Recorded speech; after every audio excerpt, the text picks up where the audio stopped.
Hello बच्चों। तो हम लोग क्लास 11 का फोटोसिंथेसिस इन हायर प्लांट्स वाला चैप्टर पढ़ाना शुरू किए थे। इसमें हम लोग प्रीवियस क्लास में C3 प्लांट्स के बारे में हम लोग जाने थे, C3 साइकिल के बारे में। आज के क्लास में हम लोग बेसिकली पढ़ने वाले हैं कहाँ से, तो C4 साइकिल के बारे में हम लोग पढ़ने वाले हैं। ठीक है, कि जिस प्रकार से C3 साइकिल में कैसे ग्लूकोज फॉर्मेशन होती थी, उसके स्टेप वगैरह कैसे होते थे, उसको हम लोग जाने थे और हम लोग उसका डायग्राम भी देखे थे। आज की क्लास में बेसिकली हम लोग पढ़ने वाले हैं कहाँ से, तो C4 साइकिल से। ठीक है, इससे पहले थोड़ा सी बात को रिकॉल करते हैं हम लोग कि C3 साइकिल में पढ़े क्या चीज है ना, तो उसको हम लोग जानते हैं। तो देखिए यहाँ पर C3 साइकिल के बारे में थोड़ा सा जानते हैं। इसको हम लोग कौन सा साइकिल और बोलते हैं, तो इसको हम लोग बोलते हैं केल्विन साइकिल। केल्विन साइकिल, ठीक है। केल्विन साइकिल में है ना, बहुत जो इंपॉर्टेंट बात जाने थे हम लोग, क्या फर्स्ट स्टेबल प्रोडक्ट या बोल सकते हैं पहला स्थायी उत्पाद, फर्स्ट स्थायी उत्पाद जो बनता था उसका क्या नाम था, तो उसका नाम था 3PGA, मतलब 3 फास्फोग्लिसरिक एसिड नाम था। ठीक है, जो ये बनता था वो कितने कार्बन का था, 3 कार्बन का कंपाउंड था, 3 कार्बन का यौगिक।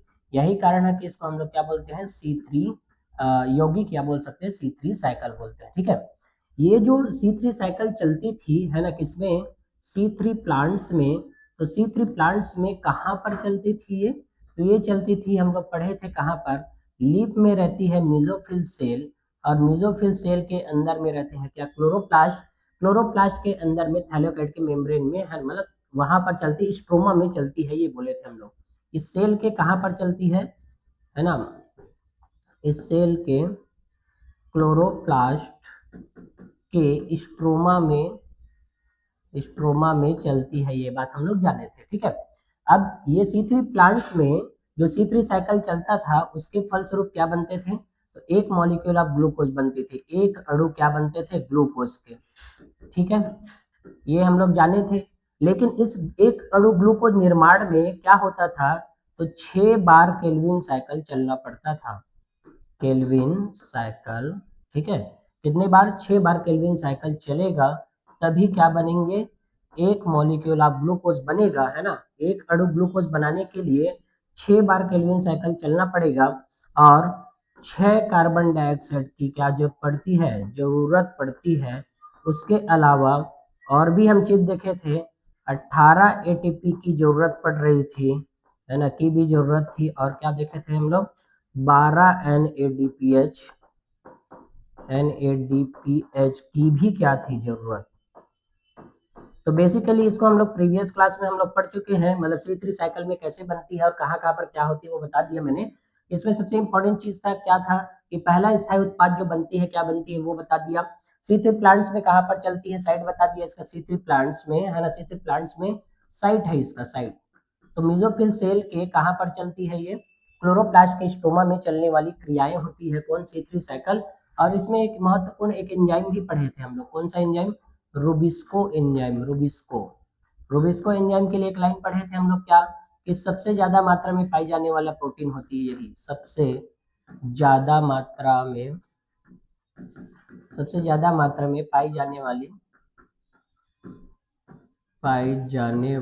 एंजाइम है ये, कौन, रूबिस्को। कहाँ पर सबसे ज्यादा मात्रा में पाई जाने वाली, संपूर्ण जैवमंडल की, मतलब संपूर्ण जैवमंडल, होल बायोस्फीयर में, सबसे पूरे हम जलमंडल, स्थलमंडल, वायुमंडल सब देखते हैं, उनमें पूरे जैवमंडल को मिला देंगे तो सभी में सबसे ज्यादा मात्रा में पाई जाने वाली एंजाइम कौन है, रूबिस्को एंजाइम होती है। ठीक है, बाकी केल्विन साइकिल जो रहती है उसी के द्वारा क्या बनती है, ग्लूकोज बनती है, और ये मेसोफिल सेल में होती है, C3 प्लांट्स में। ठीक है, लेकिन इसका मतलब ये नहीं है कि C3 साइकिल जो है C4 प्लांट्स में नहीं होता होगा। तो एक लाइन हम लोग एक चीज और पढ़े थे, क्या, इसके लिए C3 प्लांट्स के लिए या C3 साइकिल के लिए, कि सभी दुनिया के सभी, है ना, ये चीज एक लाइन पढ़े थे, क्या, दुनिया के सभी प्लांट्स में होती है ये, सभी प्लांट्स में चलने वाली साइकिल है ये, कौन, C3, चाहे वो C4 प्लांट हो, C3 प्लांट हो, उससे मैटर नहीं करता, सभी में C3 साइकिल चलते हैं। तो इसको पढ़ने का, इसको रिकॉल करने का हमारा मीनिंग ये है कि हम कंपैरिजन करेंगे C4 साइकिल के साथ में, तो देखते हैं C4 साइकिल में क्या क्या चीजें होती है, जानेंगे। ठीक है, देखिए C4 पाथवे को हम लोग ना एक और नाम देते हैं क्या, हैच एंड स्लैक नाम के साइंटिस्ट ने डिस्कवर किया था, इसलिए इसको हैच एंड स्लैक साइकिल भी बोलते हैं। देखो क्या होती है, यह शुष्क उष्णकटिबंधीय क्षेत्रों के अनुकूल पौधों में मौजूद होती है। शुष्क उष्णकटिबंधीय क्षेत्र क्या होते हैं, ट्रॉपिकल रीजन्स क्या होती है, ट्रॉपिकल है ना, जैसे ट्रॉपिकल का मतलब ये होता है कि जहां पर टेरेस्ट्रियल स्थलीय क्षेत्र है और जहाँ का मौसम जो है ना बदलते रहता है, ठीक है, मौसम बदलते रहता है, उसको हम लोग बोलते हैं उष्णकटिबंधीय क्षेत्र के अनुकूल पौधों में मौजूद होती है। वे मुख्य रूप से बायोसिंथेटिक मार्ग के रूप में C3 मार्ग का भी उपयोग करते हैं। देखो ग्लूकोज निर्माण के लिए ये भी C3 साइकिल को चलाएगा। हालांकि ये C4 इसमें पहला बनने वाला जो उत्पाद रहता है ना 4 कार्बन का रहता है, इसीलिए इसको C4 पाथवे या C4 साइकिल बोलते हैं। लेकिन ये ग्लूकोज निर्माण करना रहेगा ना C3 साइकिल का ही उपयोग करेगा। देखना अभी देखेंगे भी। C4 पौधों के संवहनी बंडलों के आसपास की बड़ी कोशिकाओं को बंडल स्थित कोशिकाएं कहा जाता है। इसकी शारीरिक रचना को क्रेंज प्रकार की एनाटॉमी कहा जाता है। क्रेंज का मतलब यहाँ पर क्या होता है, मालाकार होता है ना। यहाँ पर देख भी सकते हैं क्रेंज का मतलब क्या है, मालाकार। मतलब क्या, इसके वेस्कुलर बंडल जो रहते हैं ना, जाइलम फ्लोएम, मतलब ये है, ये ऐसे जाइलम फ्लोएम मान लो है, ऐसे वेस्कुलर बंडल, ये वेस्कुलर बंडल के चारों तरफ ऐसे बंडल शीत की कोशिकाएं जो रहती ना यहाँ पर अरेंज रहती है। मतलब हम बोले एनाटॉमी, जब देखते हैं एनाटॉमी ऑफ फ्लावरिंग प्लांट्स, तो उसमें हम लोग इस टाइप के स्ट्रक्चर देखे रहते हैं। तो उसमें देखो जाइलम फ्लोएम जो रहती है ऐसे टाइप की रहती है, अंदर की तरफ जाइलम रहते हैं, बाहर की तरफ क्या रहती है, फ्लोएम, ये फ्लोएम होती है, फ्लोएम, और ये क्या रहते हैं, जाइलम। तो इधर बाहर की ओर की जो कोशिकाएं हैं, ये वाली कोशिका, इनसे मतलब है हमें, है ना। तो ये क्या है, बंडल शीथ कोशिकाएं हैं, बंडल शीथ सेल। और ये ऐसे अरेंजमेंट रहती है, इसका अरेंजमेंट का मतलब विन्यासित, ऐसे विन्यासित रहती है कि एक माला के जैसे दिखती है ये, मतलब मालाकार संरचनाएं दिखाई देती है ना, यहाँ पर दिखाई भी दे रही होगी, माला के जैसे दिखाई देती है। तो क्रेंच का मतलब क्या होता है, यहाँ पर मालाकार होती है, ठीक है। फिर क्रेंच शरीर का मतलब क्या है, मालाकार, मालाकार रूप से क्या रहती है, विन्यासित रहती है। तो कौन सी कोशिका विन्यासित रहती है, अगर क्वेश्चन पूछेंगे तो बंडल शीथ सेल जो रहती है ना, वही क्या रहती है, विन्यासित रहती है, ऐसा, ठीक है। उसके बाद में देखें, बंडल शीथ कोशिकाएं संवहनी बंडलों के चारों ओर कई परतें बनाती है। मतलब यहाँ पर देखो एक परत नहीं रहते ऐसे, इसके कई परत रहते हैं, इसके इधर भी और भी परत है ऐसे। हम एनाटॉमी में देख भी सकते हैं, इसका TS दिया हुआ है वहां पर, उस डायग्राम में देख सकते हैं, ठीक है। तो ऐसे कई परतें बनाती है, उनके पास बड़ी संख्या में क्लोरोप्लास्ट है और मोटी दीवारें गैस विनिमय के लिए अभेद है और कोई अंतर उसके स्थान नहीं पाया जाता। मतलब बोले हम लोग कि इसमें देखो ये जो बंडल सी सेल होती है, इसके पास में खुद का क्या रहता है, इसके पास में खुद का क्लोरोप्लास्ट रहता है, क्लोरोप्लास्ट, चूंकि सेल है ये बंडल सी सेल, तो बंडल सी सेल के पास में क्या रहता है, सेल ऑर्गेनियल, तो कौन सा रहता है, क्लोरोप्लास्ट। तो यहाँ पर क्लोरोप्लास्ट जो रहती है ना, कैसे रहती है, ज्यादा मात्रा में रहती है, तो ज्यादा क्लोरोप्लास्ट की संख्या होती है बंडल शीथ सेल में, ठीक है। और यहाँ पर बंडल शीथ सेलों के बीच में ना कोई अंतर कोशिकीय स्थान नहीं पाया जाता। मतलब बोला जाए कि ऐसे लगातार रहती तो इनके बीच में कोई स्थान नहीं है, तो इंटरसेलुलर स्पेस नहीं रहते। तो देखो यहाँ से हम लोग लेबलिंग कर सकते हैं कि क्या, कि बड़ी संख्या में क्या है, क्लोरोप्लास्ट है। दूसरा क्या है, मोटी दीवार युक्त होती है। मोटी दीवार का मतलब इसमें मतलब ज्यादा मात्रा में क्या रहेंगे, मतलब इसका जो सेल वॉल रहेगा है ना, ज्यादा सघन रहेगा। मतलब बोला जाए कि ज्यादा मोटी दीवार बनाती है ये कौन, बंडल से सेल की कोशिकाएं, ठीक है। और मोटी रहने का रीजन ये है, मतलब थिकनेस होने का रीजन ये है कि बताओ, थिकनेस जब ज्यादा रहती है, गैसियस एक्सचेंज वगैरह यहाँ से कोई भी चीज है ना जो है, गैस बाहर नहीं निकल पाएगी और कोई अंतर कोशिकीय स्थान नहीं होते। मतलब दो कोशिकाओं के बीच में कोई स्थान वगैरह नहीं रहती। तो बंडल से सेल के क्या है, गुण है, ठीक है। यहाँ पर देखो क्रेंज दिया गया है डायग्राम में, क्रेंज एनाटॉमी दिखाया है। उसमें देखना, हम जानते हैं कि अलग अलग पत्ती में अलग अलग प्रकार के मेसोफिल सेल रहते हैं। एक स्पॉन्जी पैरेनकाइमा के फॉर्म में रहते हैं और एक रहती पेलिसेड पैरेनकाइमा के फॉर्म में, एनाटॉमी में पढ़े हुए रहते हैं। अब ये जानेंगे कि मेसोफिल सेल जो है ना, ये वेर्थ लाइक दिखाई दे रही है। मतलब ये जो है ये जो है पेलिसेड के रूप में दिखाई दे रही है, पेलिसेड। और देखना ये मेसोफिल सेल के अंदर की तरफ में है ना, यहाँ पर क्या है, बंडल शीथ सेल। जैसे मेसोफिल सेल, उसके बाद में क्या है, बंडल शीथ सेल है। और इसमें क्लोरोप्लास्ट, इसमें भी क्लोरोप्लास्ट है, इसमें भी क्लोरोप्लास्ट है। तो दोनों फोटोसिंथेसिस में इन्वॉल्व होते होंगे, और दोनों जो फोटोसिंथेसिस में इन्वॉल्व होता है, तो दोनों के बीच में जो भी अणु या जो भी मॉलिक्यूल्स बनते हैं एक दूसरे में ट्रांसपोर्ट होता होगा, तभी तो दोनों के अंदर में क्लोरोप्लास्ट प्रेजेंट है ना। तो इसके पास में भी क्लोरोप्लास्ट है बंडल सेल के पास में, लेकिन मेसोफिल सेल के पास में भी क्लोरोप्लास्ट है, और उसके अंदर की तरफ क्या दिखाई दे रहा है, वेस्कुलर बंडल। ठीक है, एक चीज जानते हैं हम लोग यहाँ से, है ना, क्या कि देखो बंडल सेल के पास में तो क्लोरोप्लास्ट है, लेकिन न ग्रेना नहीं रहते, ग्रेना नहीं रहते इसके पास में, ग्रेना नहीं रहते, जबकि मेसोफिल सेल के पास में भी क्या है, क्लोरोप्लास्ट है, लेकिन इसके पास में क्या है, तो इसके पास में ग्रेना है, इसके पास में ग्रेना प्रेजेंट है, जबकि इसमें ग्रेना क्या है, अब्सेंट है ग्रेना। यही कारण है कि लाइट रिएक्शन जो है मेसोफिल सेल या ग्रेना में होती है या थैलोकाइट की मेम्ब्रेन में होती है, जबकि बंडल सेल में कोई लाइट रिएक्शन वगैरह नहीं होती, है ना। यहाँ से हम लोग देख भी सकते हैं, मेसोफिल सेल ही क्या करती है, लाइट रिएक्शन करवाएगी, और लाइट रिएक्शन करने के बाद में बंडल सेल में ट्रांसफर हो जाती है। तो इसके बारे में हम लोग अभी देखने वाले हैं। तो मेरे ख्याल से यहाँ पर पूरी बात समझ आया होगा कि C4 साइकिल को हम लोग क्या बोलते हैं, हैच एंड स्लैग साइकिल बोलते हैं। उष्णकटिबंधीय क्षेत्रों में के अनुकूल पौधों में यह मौजूद होती है, मतलब उष्णकटिबंधीय का मतलब मौसम जहाँ पर बदलते रहता है और इसको हर चीज मिलते रहता है, लाइट, टेम्परेचर, सॉइल वगैरह, वाटर, हर एक चीज अवेलेबिलिटी रहती है। जैसे डेजर्ट को देखना, डेजर्ट का मतलब मरुस्थल वगैरह, उधर टेम्परेट डेसिडुअस फॉरेस्ट रहते हैं, मतलब बोला जाए कि समशीतोष्ण जलवायु में जलवायु जैसे जैसे परिवर्तन होते जाता है, पेड़ पौधे भी वैसे परिवर्तन होते जाते हैं।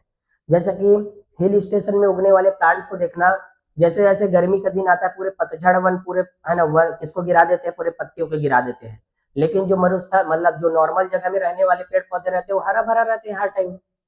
तो अलग अलग मौसम के हिसाब से पेड़ पौधे, है ना, रहते हैं। तो उष्णकटिबंधीय क्षेत्रों में जैसे गन्ना वगैरह जो खेती होती है जहां पर, या मक्का की खेती होती है, उन क्षेत्रों में अनुकूल होते हैं ये पौधे। कौन से पौधे, C4 पौधे। और यहाँ पर बायोसिंथेटिक मार्ग का, C4 मार्ग का ही यूज करते हैं। क्रेंच प्रकार की एनाटॉमी पाई जाती है। बहुत सारे बात इंपॉर्टेंट है यहाँ पर ना। बंडल सी सेल जो रहती है वो क्लोरोप्लास्ट, है ना, लिए हुए रहती है, मोटी दीवार वाले युक्त होती है, कोई अंतर कोश के स्थान नहीं पाए जाते। और C4 पाथवे या C4 प्लांट्स के लिए एक बहुत, है ना, खास बात है कि C4 प्लांट में फोटो रेस्पिरेशन या प्रकाश श्वसन नहीं होता। ये बहुत इंपॉर्टेंट लाइन है यही वाली, कि प्रकाश श्वसन नहीं दिखाते, नहीं करते, प्रकाश श्वसन नहीं करते, मतलब जो होने वाली हानि रहती है ना उसको इन लोग नहीं करते। और यही कारण है कि इन लोग उच्च उत्पादन देते हैं। रीजन क्या है इसका, रीजन फिर मतलब इसकी वजह से क्या होगा, तो उच्च उत्पादन देते हैं, उच्च उत्पादन देते हैं। तो AR वाले क्वेश्चन पूछेंगे कि C4 पौधों में उच्च उत्पादन होता है ना, एक लाइन लिखे रहेंगे, उसका रीजन लिखे रहेंगे, क्योंकि इसमें प्रकाश रेस्पिरेशन नहीं होता। तो करेक्ट एक्सप्लेनेशन हो जाएगा वो। समझ आया कि नहीं आया, किसी पर पौधे उच्च उत्पादन देते हैं तो उसका रीजन क्या है कि प्रकाश शोषण नहीं होता, यही कारण है। देखो, कमाना जानते हैं, खर्चा करना नहीं जानते। भाई कमाना जानेंगे तो उत्पादन भी ज्यादा होगा, सीधी सी बात है, कमाई ज्यादा होगी तो कुल मिलाकर उत्पादन या प्रोडक्ट ज्यादा बनेंगे। और यहाँ पर तो जो हानि है या क्षति जो होती है प्रकाश शोषण के रूप में, वो नहीं होगी, है कि नहीं। तो यहाँ से हमें ये दो बात जाने हैं, तो इसको भी अभी देखने वाले हम लोग। ठीक, ये एनसीईआरटी का डायग्राम बना हुआ है, इसको भी हम लोग देखेंगे। क्या होती है हैच एंड स्लैग पाथवे के चरण क्या क्या होते हैं देखना। प्राथमिक कार्बन डाइऑक्साइड स्वीकार करता फास्फोइनॉल पाइरुवेट है। यह मेसोफिल कोशिकाओं में देखा जाने वाला 3 कार्बन अणु है। इस निर्धारण के लिए एंजाइम पेप फास्फोइनॉल पाइरुवेट कार्बोक्सिलेट पेप्टेज भी बोलते हैं है। मेसोफिल कोशिकाओं में रूबिस्को एंजाइम की कमी होती है। देखो ये लाइन बहुत इंपॉर्टेंट है। इससे पहले जो मैं यहाँ पर C3 साइकिल के बारे में बहुत सारे चीज बताया, इसमें है ना कुछ पॉइंट और यहाँ पर लिख सकते हैं। देखो फर्स्ट स्टेबल प्रोडक्ट तो बता दिया मैंने क्या 3PGA होती है, लेकिन यहाँ पर के जो कार्बन डाइऑक्साइड का प्राथमिक ग्राही कौन है करके भी क्वेश्चन पूछ सकते हैं। प्राथमिक ग्राही मतलब कौन पहले पकड़ता है उसको, तो भाई इसमें तो एक ही एंजाइम है, कौन, रूबिस्को। वही क्या करता है, इस कार्बन डाइऑक्साइड को ट्रैप करता है, मतलब पकड़ेगा। तो कार्बन डाइऑक्साइड का प्राथमिक ग्राही कौन होता है, रूबिस्को एंजाइम होती है। किसमें, C3 प्लांट्स में। जबकि C4 प्लांट्स में देखना, तो C4 प्लांट्स में चेंज हो जाती है। यहाँ पर देखना बंडल, है ना, इससे पहले हाँ, प्राथमिक CO2 स्वीकार करता फास्फोइनॉल पाइरुवेट होती है। जबकि इसमें क्या होती है, देखिए अभी, है ना, उसमें क्या था, रूबिस्को था, जबकि इसमें CO2 को ट्रैप करेगा कौन, फास्फोइनॉल पाइरुवेट। फास्फोइनॉल पाइरुवेट नाम का जो एंजाइम है पेप्टेज नाम का, वही क्या करता है, कार्बन डाइऑक्साइड को ट्रैप करते हैं, वेरी इंपॉर्टेंट है ना। तो पूछेंगे कार्बन डाइऑक्साइड का प्राथमिक ग्राही कौन होती है C4 साइकिल में, तो प्राथमिक ग्राही, इसको हम लोग फ्लो चार्ट के रूप में भी देखेंगे, लेकिन यहाँ पर से याद रखना है कि CO2 का प्राथमिक ग्राही कौन है C4 प्लांट्स में। तो पेप्टेज होती है, फास्फोइनाइल पायरुवेट नाम का एक एंजाइम है, ये मेसोफिल कोशिकाओं में देखा जाता है। और देखना ये मेसोफिल कोशिकाओं में हो रहा है, कहाँ पर हो रहा है, ये फास्फोइनाइल पायरुवेट को कहाँ पर पकड़ रहे हैं, मेसोफिल सेल में। जबकि C3 प्लांट्स में भी क्या हो रहा था, मेसोफिल सेल में ही एक्टिविटी हो रही थी। देखो C3 में भी क्या हो रहा है, मेसोफिल कोशिकाओं में ही ये सब चीज हो रही है, ठीक है। ये 3 कार्बन अणु है, इस निर्धारण के लिए एंजाइम फास्फोइनाइल पायरुवेट कार्बोक्सिलेज है ना। इसके लिए एंजाइम की जरूरत पड़ती है, जो कि क्या होती है, फास्फोइनाइल पायरुवेट कार्बोक्सिलेज होती है। और ये कितने कार्बन की रहती है, 3 कार्बन की। जैसे ही एक कार्बन इसको पकड़ते हैं तो दोनों मिलकर कितने कार्बन के बनते हैं, तो 4 कार्बन के कंपाउंड बनेगा अभी ऑक्सलो एसिटिक एसिड, ठीक है। जब ये दोनों मिलेंगे तब बनेगा, जैसे यहाँ पर है ना, दोनों मिलते थे क्या बनता था, ये यहाँ पर कार्बन डाइऑक्साइड रूबिस्को और इसको, ये दोनों जब मिलते थे है ना, ये दोनों है ना किसमें होते थे, ये दोनों जब मिलते थे तो ये बनता था 3PGA। और 3PGA क्या था, फर्स्ट स्टेबल प्रोडक्ट था। कार्बन डाइऑक्साइड को जैसे पकड़ेगा रूबिस्को क्या बना देता है, वो 3PGA मतलब 3 फास्फो ग्लिसरिक एसिड बना देती है। लेकिन यहाँ पर क्या बनाएगी, यहाँ पर बनाती है वो क्या, तो देखना ये बनाती है C4 acid, oxaloacetic acid mesophyll कोशिकाओं में बनता है। तो देखो यहाँ पर ये 4 कार्बन युक्त क्या ऑक्सलो एसिटिक एसिड बन रहा है, और वो भी कहाँ पर ही बन रही है, मेसोफिल कोशिकाओं में ही बन रही है, ठीक है। जब भी हम C4 प्लांट्स की बात करते हैं तो यहाँ पर 2 कोशिका मिलकर क्या करती है, पूरे क्रियाओं को संपन्न करती है। 2 कोशिका मिलकर, एक मेसोफिल कोशिका, दूसरा बंडल स्थित कोशिका। जबकि C3 में क्या होता था कि सिर्फ और सिर्फ मेसोफिल कोशिका ही भाग लेते थे, ठीक है। मेसोफिल कोशिकाओं में रूबिस्को एंजाइम की कमी होती है, ये वाला लाइन बहुत इंपॉर्टेंट लाइन है, मेसोफिल सेल में रूबिस्को नहीं होता, ठीक है। यहाँ पर भी रूबिस्को रहता है इस क्रिया में, लेकिन रूबिस्को एंजाइम किसमें नहीं रहता, तो मेसोफिल कोशिकाओं में नहीं रहता। बहुत इंपॉर्टेंट लाइन है ये वाली, ठीक है। जब क्यों नहीं रहता वो भी जानेंगे हम लोग, तो अभी और देखते हैं इसमें। C4 acid oxaloacetic acid mesophyll कोशिकाओं में बनती है, फिर यह अन्य 4 कार्बन एसिड जैसे कि मैलिक एसिड या एस्पार्टिक एसिड में बना देती है, उन्हें मेसोफिल कोशिकाओं में से बंडल से कोशिकाओं में ले जाया जाता है ना। उसके बाद में देखें, बंडल से कोशिकाओं में C4 एसिड को 2 और C3 अणु छोड़ने के लिए है ना तोड़ा जाता है। C3 अणु को वापस मेसोफिल सेल में ले जाया जाता है, जहां इसे फिर से पेप्टेज में परिवर्तित किया जाता है। जारी CO2 C3 मार्ग में प्रवेश करती है। बंडल स्थित कोशिकाएं रूबिस्को से समृद्ध होती है, लेकिन पेप्टेज की कमी होती है। इस प्रकार C3 मार्ग C3 और C4 पौधों के लिए समान होती है। मतलब देखो क्या है, अब देखते हैं यहाँ से हम लोग साइकिल को देखते हैं, है ना, इसको समझते हैं क्या हो रही है यहाँ पर। तो देखना, पहला बात तो याद रखना कि C4 जो मार्ग है 2 प्रकार की कोशिकाओं में संपन्न होती है, एक मेसोफिल कोशिका में और एक बंडल सेल कोशिका के पास में, ठीक है। मेसोफिल कोशिका के पास में भी क्या है, क्लोरोप्लास्ट है, और बंडल सेल के पास में भी क्या है, क्लोरोप्लास्ट। दोनों के पास में क्लोरोप्लास्ट है, लेकिन इसके क्लोरोप्लास्ट में क्या है, ग्रेना। तो लाइट रिएक्शन यहीं पर होगी, है ना, यहाँ पर क्या है, ग्रेना, यहाँ पर क्या है, ग्रेना, जबकि यहाँ पर क्या है, ग्रेना नहीं है, ग्रेना अब्सेंट है। तो बताओ लाइट रिएक्शन कहाँ पर होती होगी, तो ग्रेना में होती है लाइट रिएक्शन, तो मेसोफिल सेल में होती है लाइट रिएक्शन। और उसके द्वारा यहाँ पर देखे कि देखना, एटमॉस्फेरिक जो कार्बन डाइऑक्साइड होते हैं उसको इन लोग कैसे ट्रैप कर रहे हैं, तो स्ट्रोमा में यहाँ पर ट्रैप करने की कोशिश कर रहे हैं, किसके रूप में, बाइकार्बोनेट के रूप में। HCO3- है यहाँ पर बाइकार्बोनेट के रूप में, कौन, कार्बन डाइऑक्साइड, उसको फास्फोइनाइल पायरुवेट नाम का एंजाइम जो है ना, क्या कर रहा है, इसको फिक्सेशन कर रहा है। फिक्सेशन का मतलब होता है इसको स्थिर कर रहा है, फिक्सेशन का मतलब क्या है, स्थिरीकरण या स्थिर। तो स्थिर करने के बाद में यहाँ पर C4 एसिड बनती है। C4 एसिड का मतलब ऑक्सलो एसिटिक एसिड बनती है, और यही ऑक्सलो एसिटिक एसिड क्या होती है, फर्स्ट स्टेबल प्रोडक्ट होती है, first stable product of C4 cycle, of C4 cycle. First stable product of C4 cycle होती है कौन, ऑक्सलो एसिटिक एसिड। फिर इसको ट्रांसपोर्ट होना रहता है, इसीलिए ये तो या तो मैलिक एसिड में बदल जाती है ये, या तो फिर किस में बदल जाएगी, एस्पार्टिक एसिड में बदल जाएगी, एस्पार्टिक एसिड, है ना। देखो यहाँ पर लिखा गया है ना, ये सेम ही बात है। मैलिक एसिड या एस्पार्टिक एसिड नाम का C4 एसिड बना देती है, क्योंकि ऑक्सलो एसिटिक एसिड खुद नहीं जा सकती इधर, इसीलिए मैलिक एसिड या एस्पार्टिक एसिड बनाती है। और देखो यहाँ पर इसका ट्रांसफर होके किसमें चली जाती है, वो C4 एसिड किसमें चली गई, बंडल शीत कोशिकाओं में, और बीच में किसके द्वारा जा रही है ये, तो बीच में संरचना लगा हुआ है क्या, प्लाज्मोडेस्मेटा। हम जानते हैं प्लाज्मोडेस्मेटा जो नियरेस्ट दो पड़ोसी कोशिका होती है उसके सेल उसके साइटोप्लाज्म को कनेक्ट करने के लिए प्लाज्मोडेस्मेटा लगा हुआ है, उसी के द्वारा ये किसमें चली गई, बंडल शीथ कोशिकाओं में चली गई। यहाँ से हम देख भी सकते हैं बंडल शीथ सेल है ये। अब देखना पहला स्टेप तो यहाँ पर फिक्सेशन हो गया था, है ना। दूसरा स्टेप इसका क्या होने वाला है, डीकार्बोक्सिलेशन। तो डीकार्बोक्सिलेशन का मतलब होता है एक कार्बन डाइऑक्साइड यहाँ से निकलेंगे। तो ये खुद कितने कार्बन का कंपाउंड था, तो एक कंपाउंड था 4 कार्बन का।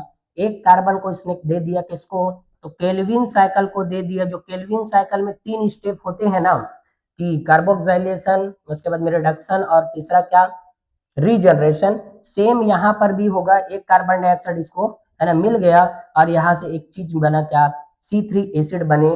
और C3 एसिड वापिस से कहाँ चले गए, वापिस से किस में चले गए, मिजोफिल सेल में जा रहे हैं। देखो ट्रांसपोर्ट होकर किस में जा रहे हैं, मिजोफिल सेल में। तो यहाँ पर ये C3 एसिड है और C3 एसिड मतलब कौन सा, तो ये कौन सा एसिड, फास्फोएनाइल पाइरुवेट नाम का फिर से एंजाइम बना देता है। तो ये तीसरा स्टेप होती है रीजनरेशन।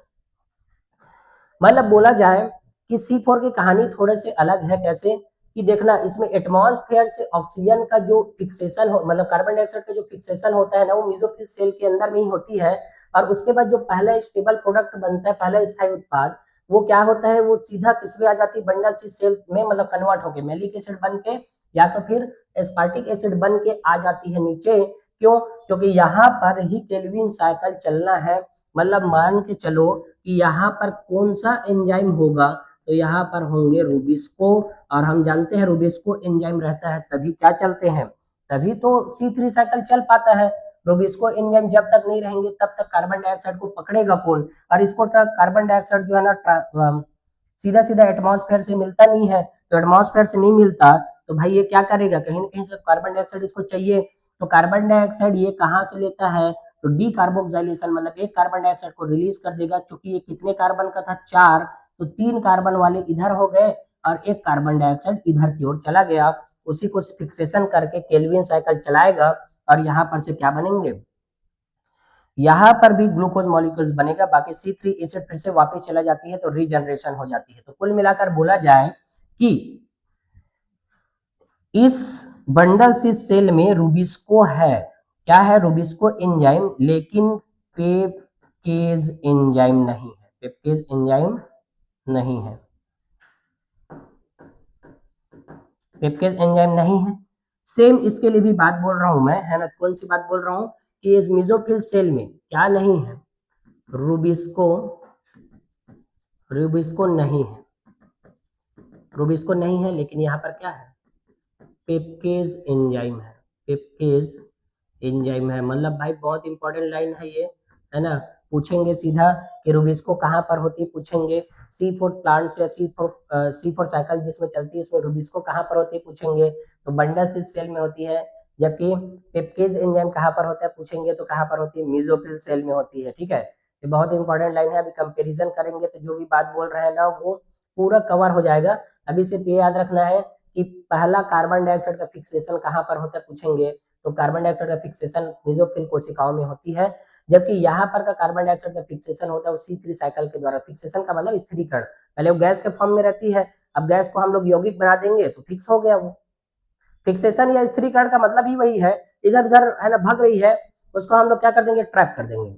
जैसे हवा इधर उधर है, अभी गुब्बारे में भर देंगे तो एक ही जगह में ट्रैप हो जाता है ना। सेम वही कहानी है कि कार्बन डाइऑक्साइड जो है एटमॉस्फेयर में जो है यहाँ पर इन्वायरमेंट में उसको ट्रैप कर लेती है, पकड़ती है और क्या बना देती है, वो ऑक्सिलो एसिटिक एसिड बनाती है। वही पहला स्टेबल प्रोडक्ट होता है किसका, C4 प्लांट्स का या C4 है ना साइकिल का बोल सकते हैं। बाकी C3 साइकिल चलती है किसमें, बंडल से सेल में। बहुत ज्यादा इंपॉर्टेंट है भाई ये सब चीजें, ठीक है।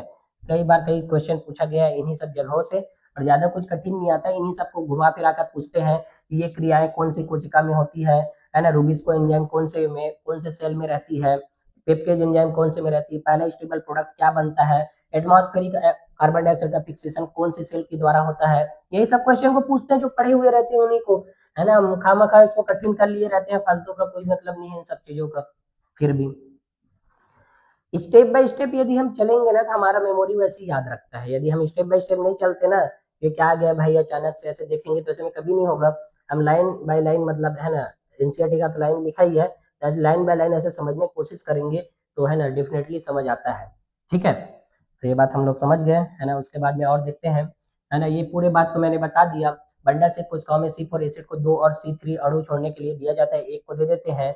C3 अणु को वापस मेसोफिल सेल में ले जाया जाता है, देखो वापस चली जाती है और फिर से पेप्टेज में परिवर्तित कर दिया जाता है। तो यहाँ पर फॉस्फोइनॉल पाइरुवेट वापस से बन जाती है रीजनरेशन स्टेप में। ठीक है, जारी CO2 C3 प्रवेश मार्ग में प्रवेश करती है। जारी CO2 का मतलब जो निकली हुई जो यहाँ पर CO2 है ना, किसमें चली जाती है C3 साइकिल में, और वहां से बंडल से कोशिकाएं रूबिस्को से समृद्ध होती है, लेकिन पेप्टेज एंजाइम की कमी होती है। इस प्रकार C3 मार्ग C3 और C4 पौधों दोनों के लिए समान होते हैं। मतलब C3 या केल्विन साइकिल को बोले तो प्रीवियस क्लास में जो हम पढ़े थे क्या, कि रूबिस्को के साथ में कार्बन डाइऑक्साइड का क्या जब फिक्सेशन होती है तो उसको कार्बोक्सिलेशन बोलते हैं।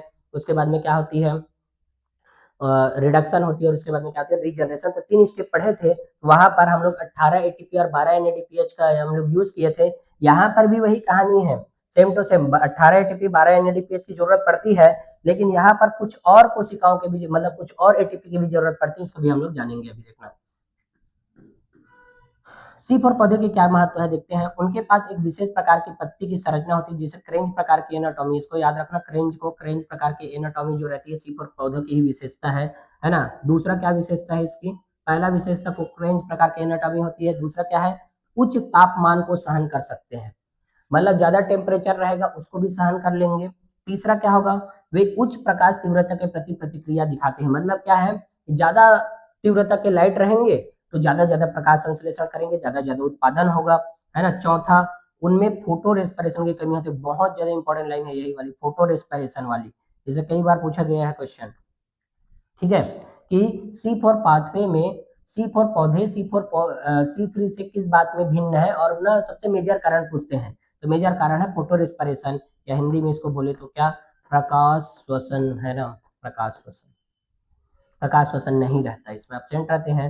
और उनके पास में 5वां नंबर क्या है, उनके पास में बायोमास की अधिक उत्पादकता होती है, मतलब C4 प्लांट्स में ज्यादा ज्यादा हाई यील्ड देते हैं। हाई यील्ड का मतलब अधिक उत्पादन देने का काम करती है ये। ठीक है, तो हम लोग जान गए। हम लोग बेटर रेस्पिरेशन भी क्या होती है जानते हैं, है ना। उससे पहले हम लोग एक चीज जानेंगे कि देखो ये सब चीज जो होती है उसमें, है ना, यहाँ पर भी तो ग्लूकोज बनेगा, तो यहाँ पर जो ग्लूकोज निर्माण होती है ना, एक ग्लूकोज मतलब एक अणु ग्लूकोज के निर्माण के लिए कितने क्या चीजों की जरूरत पड़ती है पूछेंगे, तो यहाँ पर, है ना, यहाँ पर जरूरत पड़ती है कितने की, तो यहाँ पर 30 ATP की जरूरत पड़ती है, और 12 NADPH की जरूरत पड़ती है, NADPH। तो क्या करने के लिए, के निर्माण के लिए एक अणु, मतलब बोल सकते हैं एक अणु ग्लूकोज, या बोल सकते हैं कि एक मॉलिक्यूल्स ऑफ ग्लूकोज बनाने के लिए कितने ATP की जरूरत पड़ेगी पूछेंगे, तो 30 ATP की जरूरत पड़ती है, और 12 NADPH की भी जरूरत पड़ती है। तो ये हमें जानना है, दोनों को याद रखना।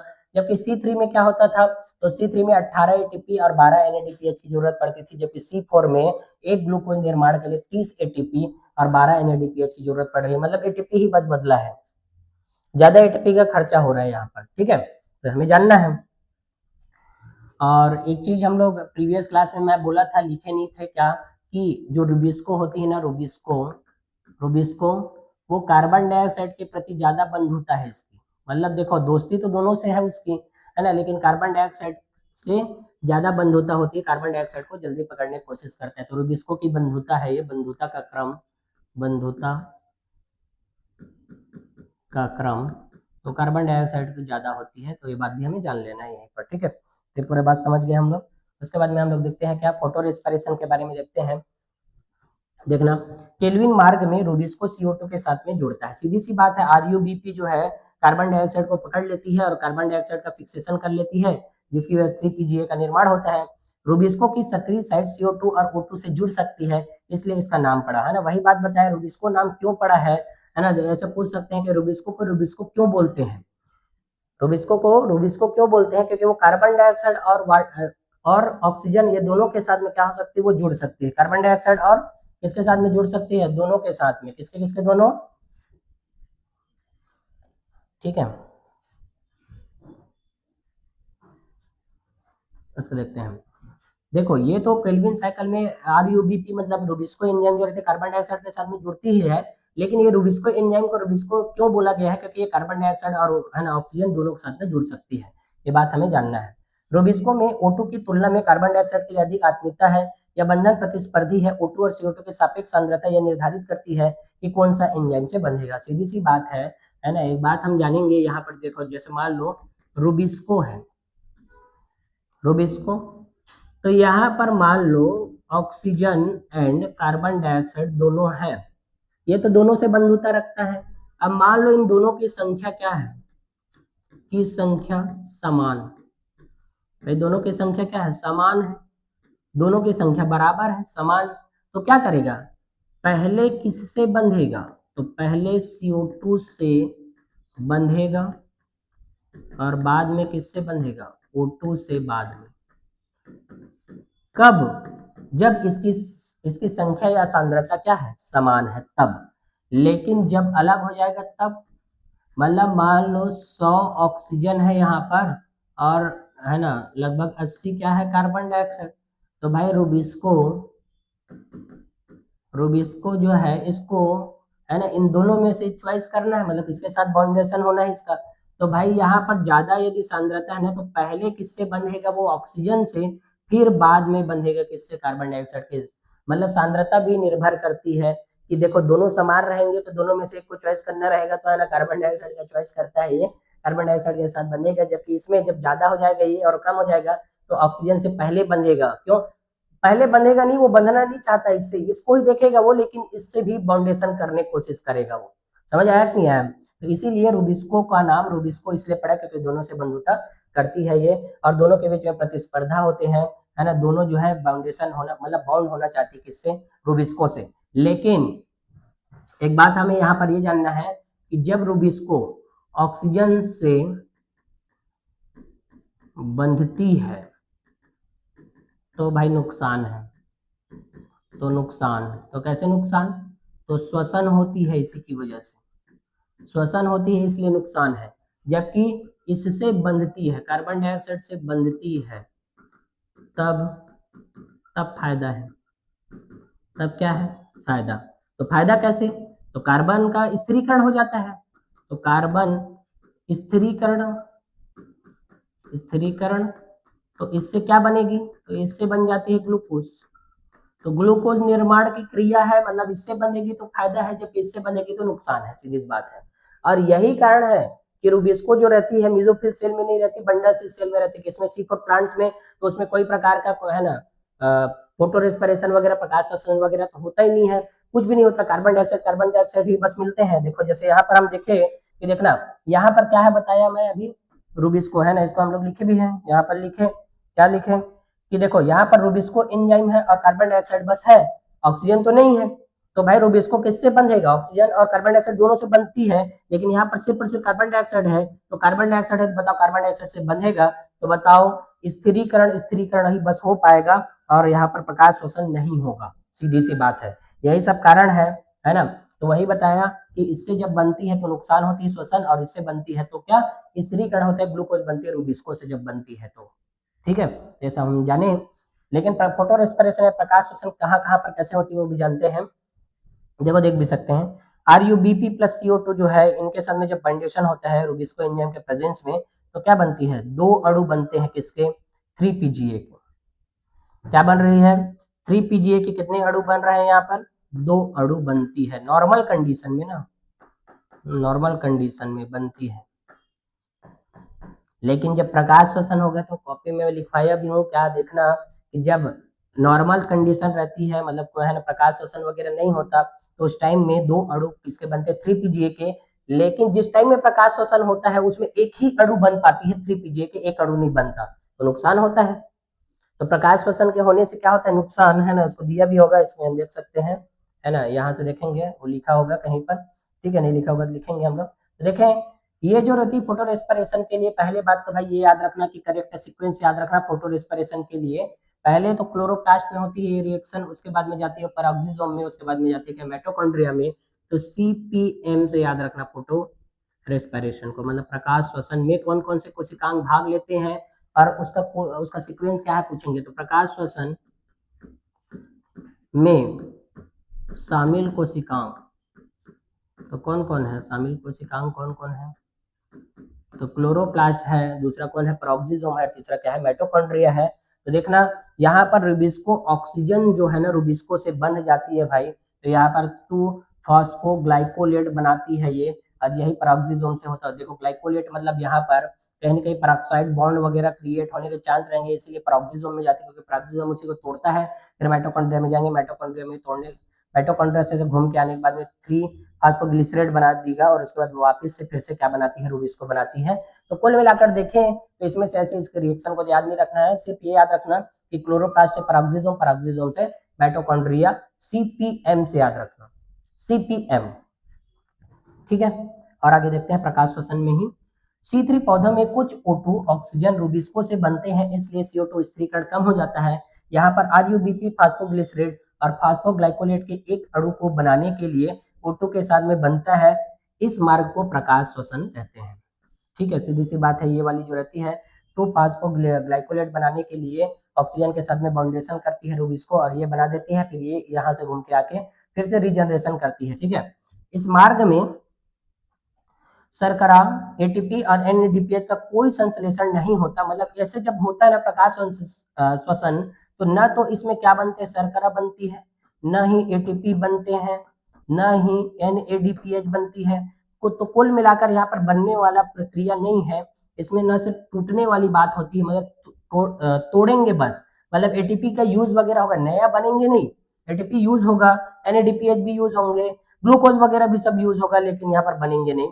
इसलिए प्रकाश श्वसन एक बेकार या निरर्थक प्रक्रिया है, बल्कि यह एटीपी का उपयोग करके CO2 की रिहाई का कारण बनता है। मतलब देखो यहाँ पर ऑक्सीजन जो है कार्बन डाइऑक्साइड को रिलीज करवाने के लिए चली जाती है ना। तो देखें इसमें क्या फायदा हुआ, तो इससे ना फायदा तो कुछ नहीं हुआ और लॉस हो गया, मतलब एटीपी का यूज हो रहा है, यहाँ पर एटीपी और भी यूज हो रही है, कार्बन डाइऑक्साइड बाहर निकल रही है, कार्बन डाइऑक्साइड टॉक्सिक होती है, तो इसको फिर से रिमूव करना पड़ता है। तो प्रकाश श्वसन के द्वारा जो कार्बन डाइऑक्साइड रिलीज होती है वो नाइट के टाइम में होती है। तो देखे सुने होंगे कि मतलब पेड़ जो रहती है, जिस टाइम में लाइट रहती है या दिन के समय में ऑक्सीजन निकालते हैं और कार्बन डाइऑक्साइड को ग्रहण करते हैं, जबकि रात के समय में उसी कार्बन डाइऑक्साइड को जो लिए रहते हैं उसी कार्बन डाइऑक्साइड का यूज कर करके ग्लूकोज बनाते रहते हैं, और जब ग्लूकोज बनाते बनाते कुछ ऑक्सीजन के साथ में रुबिस्को बाइंड होने लग जाते हैं, तो कार्बन डाइऑक्साइड एक्स्ट्रा बनने लग जाती है, उसको रात में रिलीज करना शुरू कर देते हैं, है ना।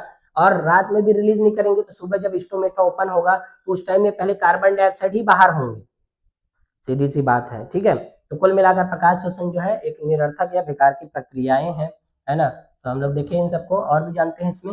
C4 पौधों में प्रकाश श्वसन नहीं होता है ना, ये लाइन बहुत इंपॉर्टेंट है, बता दिया, क्योंकि वे एंजाइम साइट पर कार्बन डाइऑक्साइड सांद्रता बढ़ा सकते हैं।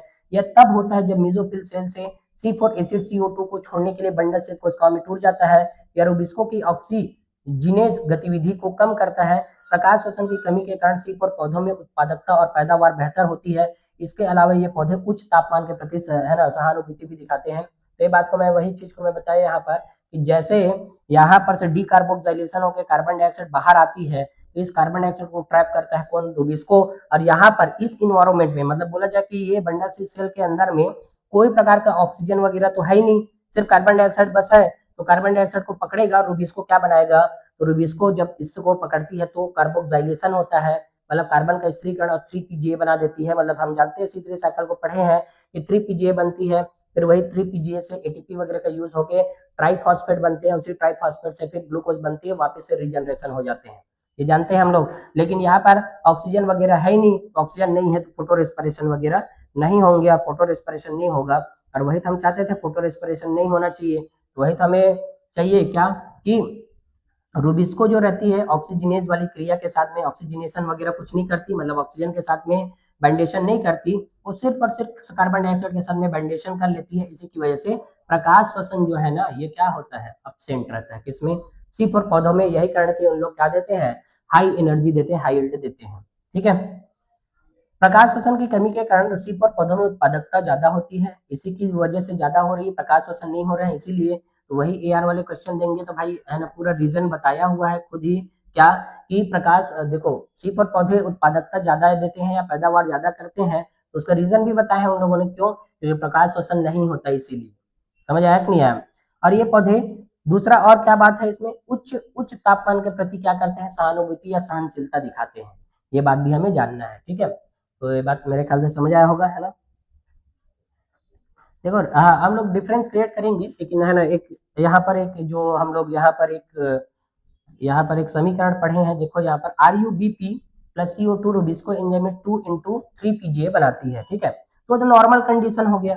लेकिन जिस टाइम में RuBp प्लस CO2 किसके प्रेजेंस में, रूबिस्को के प्रेजेंस में क्या बनाता है, 2 × 3 PGA। ये तो बनता है नॉर्मल कंडीशन में। लेकिन भाई यही RuBp को क्या मिल गया, ऑक्सीजन मिल गया। तो इस रूबिस्को क्या करेगा, यहाँ पर रूबिस्को एंजाइम जो है वो क्या बनाएगा, है ना, एक पीजीए को है ना दो चीजों में तोड़ देती है, वो फास्फोग्लाइकोलेट में तोड़ देती है ना। जैसे यहाँ पर हम लोग देख रहे हैं, यहाँ पर 2 फास्फोग्लाइकोलेट में तोड़ दिया इसको, फास्फोग्लाइकोलेट बना दी, और साथ में एक क्या बना, एक 3 PGA बना। अब ये तो 3 PGA नहीं है, फास्फोग्लिसरेट नहीं है, ये फास्फोग्लाइकोलेट बना दिया एक, और एक बना दिया 3 PGA। तो जिस टाइम में ना प्रकाश श्वसन होता है, तो इंडियन 2020 में आया हुआ क्वेश्चन है कि प्रकाश श्वसन के केस में या प्रकाश श्वसन के संदर्भ में कि एक मॉलिक्यूल ऑफ कार्बन डाइऑक्साइड का जब फिक्सेशन होता है तो क्या बनती है पूछा था, मतलब प्रकाश श्वसन के केस में क्या सही है पूछा था। तो एक अणु 3 PGA के, 2 अणु 3 PGA के, 4 अणु 3 PGA के, ऐसे ऑप्शन थे। तो नॉर्मल टाइम में ये 2 अणु बनाती है किसके, 3 PGA के। लेकिन जिस टाइम में प्रकाश श्वसन वर्ड यूज कर दिए ना, तो प्रकाश श्वसन में 1 PGA की हानि हो जाती है, सिर्फ और सिर्फ 1 PGA ही बन पाता है, ठीक है। बहुत इंपॉर्टेंट बात है। अब 1 PGA बन रहा है तो उसको ज्यादा मॉलिक्यूल क्या बनाने की जरूरत पड़ेगा, मतलब प्रकाश श्वसन जिसमें होगी तो ज्यादा ज्यादा मॉलिक्यूल पीजीए का बनाना पड़ेगा। और उसकी वजह से जब तक पीजीए नहीं बनेंगे 3 PGA, तब तक उसका क्या नहीं हो पाएगा, रिडक्शन नहीं होगा। रिडक्शन नहीं होगा तो ट्राईफॉस्फेट या ग्लूकोज जो बनती थी वो नहीं बन पाएगा, जो केल्विन साइकिल में हम पढ़े हैं, ठीक है। तो जो केल्विन साइकिल जिसको याद है वो समझ आ रहा होगा, जो है ना मैं जो क्या बोल रहा हूँ उन सब चीजें, ठीक है। तो फोटो रेस्पिरेशन हो गया ये यहाँ तक, है ना। उसके बाद में हम लोग देखते हैं इसके बाद में, तो फोटो रेस्पिरेशन जो होती है ना, निरर्थक प्रक्रिया होती है, बेकार की प्रक्रिया, इसमें कोई संश्लेषण वगैरह होती नहीं है, और ऊपर से एटीपी वगैरह का खर्चा हो जाता है इसमें, ठीक है। मतलब जितना बनना चाहिए उतना नहीं बन पाता, तो क्या हो जाएगा वहां पर, फोटो रेस्पिरेशन हो जाते हैं, इसकी वजह से वो कहानी हो जाती है, बाकी तो और कुछ नहीं है इसमें। कंपैरिजन देखते हैं, कंपैरिजन से ही क्वेश्चन आया, और इससे पहले मैं जो कंपैरिजन वहां से बताया हूँ, है ना, शुरू से, कि हम जब शुरू में पढ़े ये चीजें, इससे यदि हम तुलना करें सिर्फ और प्लांट्स को, तो बहुत सारी चीजें जो है ना डिफरेंसेस आती है। तो बहुत सारे डिफरेंसेस क्या है उसी को हम लोग जानने वाले हैं। तो देखते हैं इन दोनों में क्या डिफरेंसेस है, ठीक है। C3 प्लांट्स, C4 प्लांट्स, है ना। C3 प्लांट्स कौन कौन होते हैं, इसका एग्जांपल भी नीचे में दिया ही है। Photosynthesis occurs in the mesophyll cell, है ना। पहला लाइन वेरी इंपॉर्टेंट है भाई, याद रखना, मेसोफिल सेल में होती है, जबकि ये फोटोसिंथेसिस के मेसोफिल सेल, बंडल सेल, दोनों सेल में होती है, ये बात याद रखना। दोनों प्रकार की कोशिकाओं में होती है, मेसोफिल सेल में भी होती है, बंडल सेल में, दोनों में होती है। C4 प्लांट्स में क्या, प्रकाश संश्लेषण, तो प्रकाश संश्लेषण ही तो पढ़ रहे हैं। तो प्रकाश संश्लेषण किसमें होती है, इसमें दो कोशिका मिलकर क्या करते हैं, प्रकाश संश्लेषण को संपन्न करते हैं। जबकि इसमें एक ही कोशिका के द्वारा क्या होता है, प्रकाश संश्लेषण। एक ही कोशिका मतलब इसके अंदर जो क्लोरोप्लास्ट है उसमें जो होती है लाइट रिएक्शन, सब चीज लाइट रिएक्शन, डार्क रिएक्शन, जबकि इसमें मेसोफिल बंडल से दोनों कोशिकाओं मिलकर करते हैं। दूसरा, क्रेंज प्रकार की एनाटॉमी जो है ना अब्सेंट रहती है, जबकि इसमें क्रेंज प्रकार की एनाटॉमी क्या रहती है, प्रेजेंट रहती है। क्रेंज प्रकार की एनाटॉमी अब्सेंट और प्रेजेंट का मतलब, जिसमें बंडल से सेल रहेगी उसी में तो क्रेंज प्रकार की एनाटॉमी रहेगी। मालाकार के रूप में रहते हैं सेल जो है, अरेंजमेंट, ऐसे माला के रूप में अरेंजमेंट रहता है, ऐसे माला के रूप में बंडल से सेलों का, एक है ना। तो बंडल से सेल जिसमें होंगे उसमें क्रेंज प्रकार की एनाटॉमी होगी।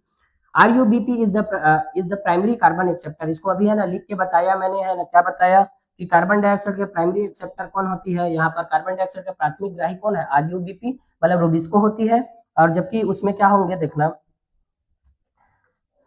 उसमें पेप्केज होती है ना, फास्फोइनॉल पायरुवेट, इसको भी हम लोग पढ़े अभी। तो phosphoenolpyruvate is the primary carbon acceptor, तो दोनों में डिफरेंस है। इसमें रूबिस्को मतलब RuBp करती है किसको, कार्बन डाइऑक्साइड को एक्सेप्ट करती है, उसमें फास्फोइनॉल पायरुवेट करती है, ठीक है। और देखें इसमें जो पहला स्टेबल प्रोडक्ट बनता है, मतलब पहला स्थायी